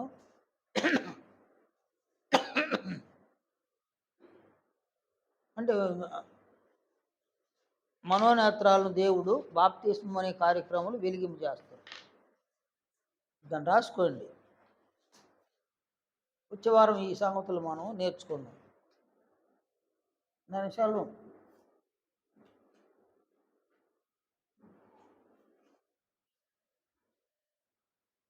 నేను సువార్థికులుగా తయారై అవ్వాలనుకున్న మీరు ఈ సంగతులను మీ మనస్సుల్లోనే నిక్షిప్తం చేసుకోండి. ఎందుకంటే మనల్ని తండ్రి అయిన దేవుడు కనికరించి బాప్తిస్మం అనేటువంటి కార్యక్రమాలు ఏమేమి ఇలాంటి ఆశీర్వాదాలను దయచేస్తాడో ఆ సంగతులు చాలా చక్కగా మనకు వినిపిస్తున్నాడు దేవుడు. అందువలన మీరు ఈ సంగతులను పదే పదే ఆలోచన చేయండి, పదే పదే నెమరు వేసుకోండి. మీరు ఇళ్లలో ఉన్నప్పుడు మీరు ఎవరితోనైనా ఈ మాటలు చెప్పండి. మీ కుటుంబంలో ఉన్న వ్యక్తులతో కూడా ఈ మాటలు చెప్పుకోవచ్చు అన్నమాట. ఇవి పదే పదే చెప్పడం వలన మన మనస్సులో ముద్రింపబడుతుంది, మన నాలుకకు అలవాటు అవుతుంది, ఈ పదాలు అలవాటు అవుతాయి అన్నమాట. అందువలన మనసులో ముద్రింపబడడం, నాలుకకు అలవాటు కావడం వలన మన జ్ఞాపకాల్లో ఈ సంగతులు ఉంటాయన్నమాట. కనుక మీరు వినే సంగతులు ఎవరికో ఒకరికి చెప్తా ఉండండి. ఆయన అది అలవర్చుకోండి, దాన్ని చాలా మంచిది అవుతుంది. మళ్ళీ వచ్చే వారంలో మరొక ఆశీర్వాదం, బాప్తిస్మములో దేవుడు మనోనేత్రములను వెలిగింపు చేస్తాడు అనేటువంటి ఆ సంగతిని మనం నేర్చుకుందాము. చివరిగా మనం ప్రార్థన చేసుకుందాం.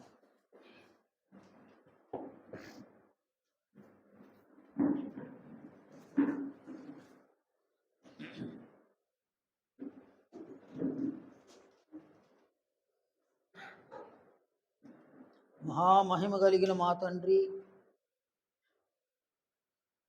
మహోన్నతుడు అయినటువంటి మా నాయన,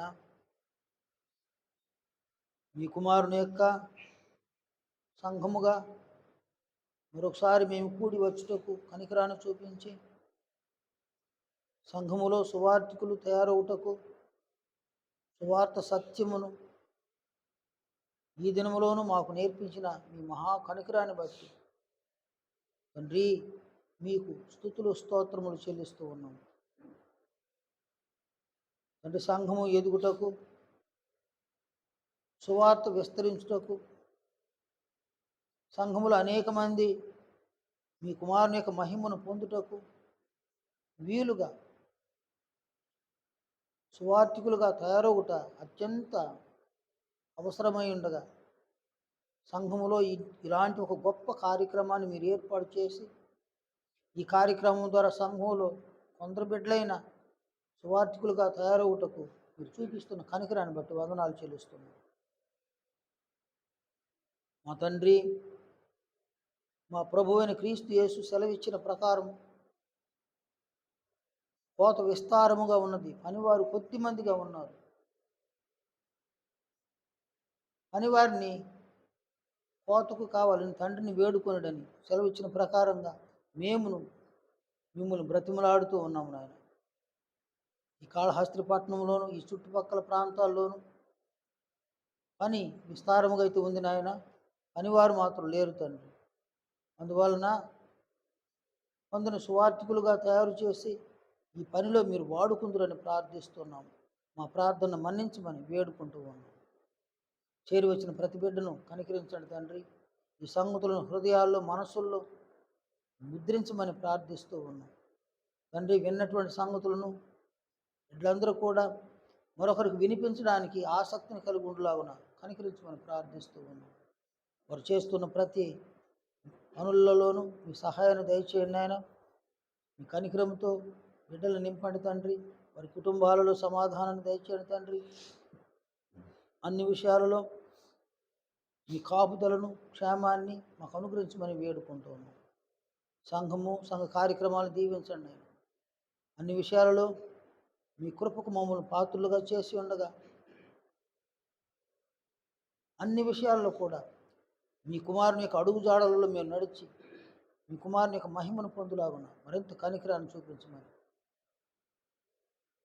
ప్రతి బిడ్డను దీవించమని, వారి వారి గృహాలకు వెళ్ళబోతూ ఉండగా మార్గం మధ్యలో ప్రయాణం అంతట్లో క్షేమాన్ని దయచేయమని, తిరిగి మీ సముఖంలోనికి మేము చేరి వచ్చేంత వరకు కనికరాన్ని చూపించమని ప్రభు అయిన క్రీస్తు యేసు పరిశుద్ధ నామమున ప్రార్థిస్తున్నాము తండ్రి. ఆమేన్. అందరికీ వందనాలు.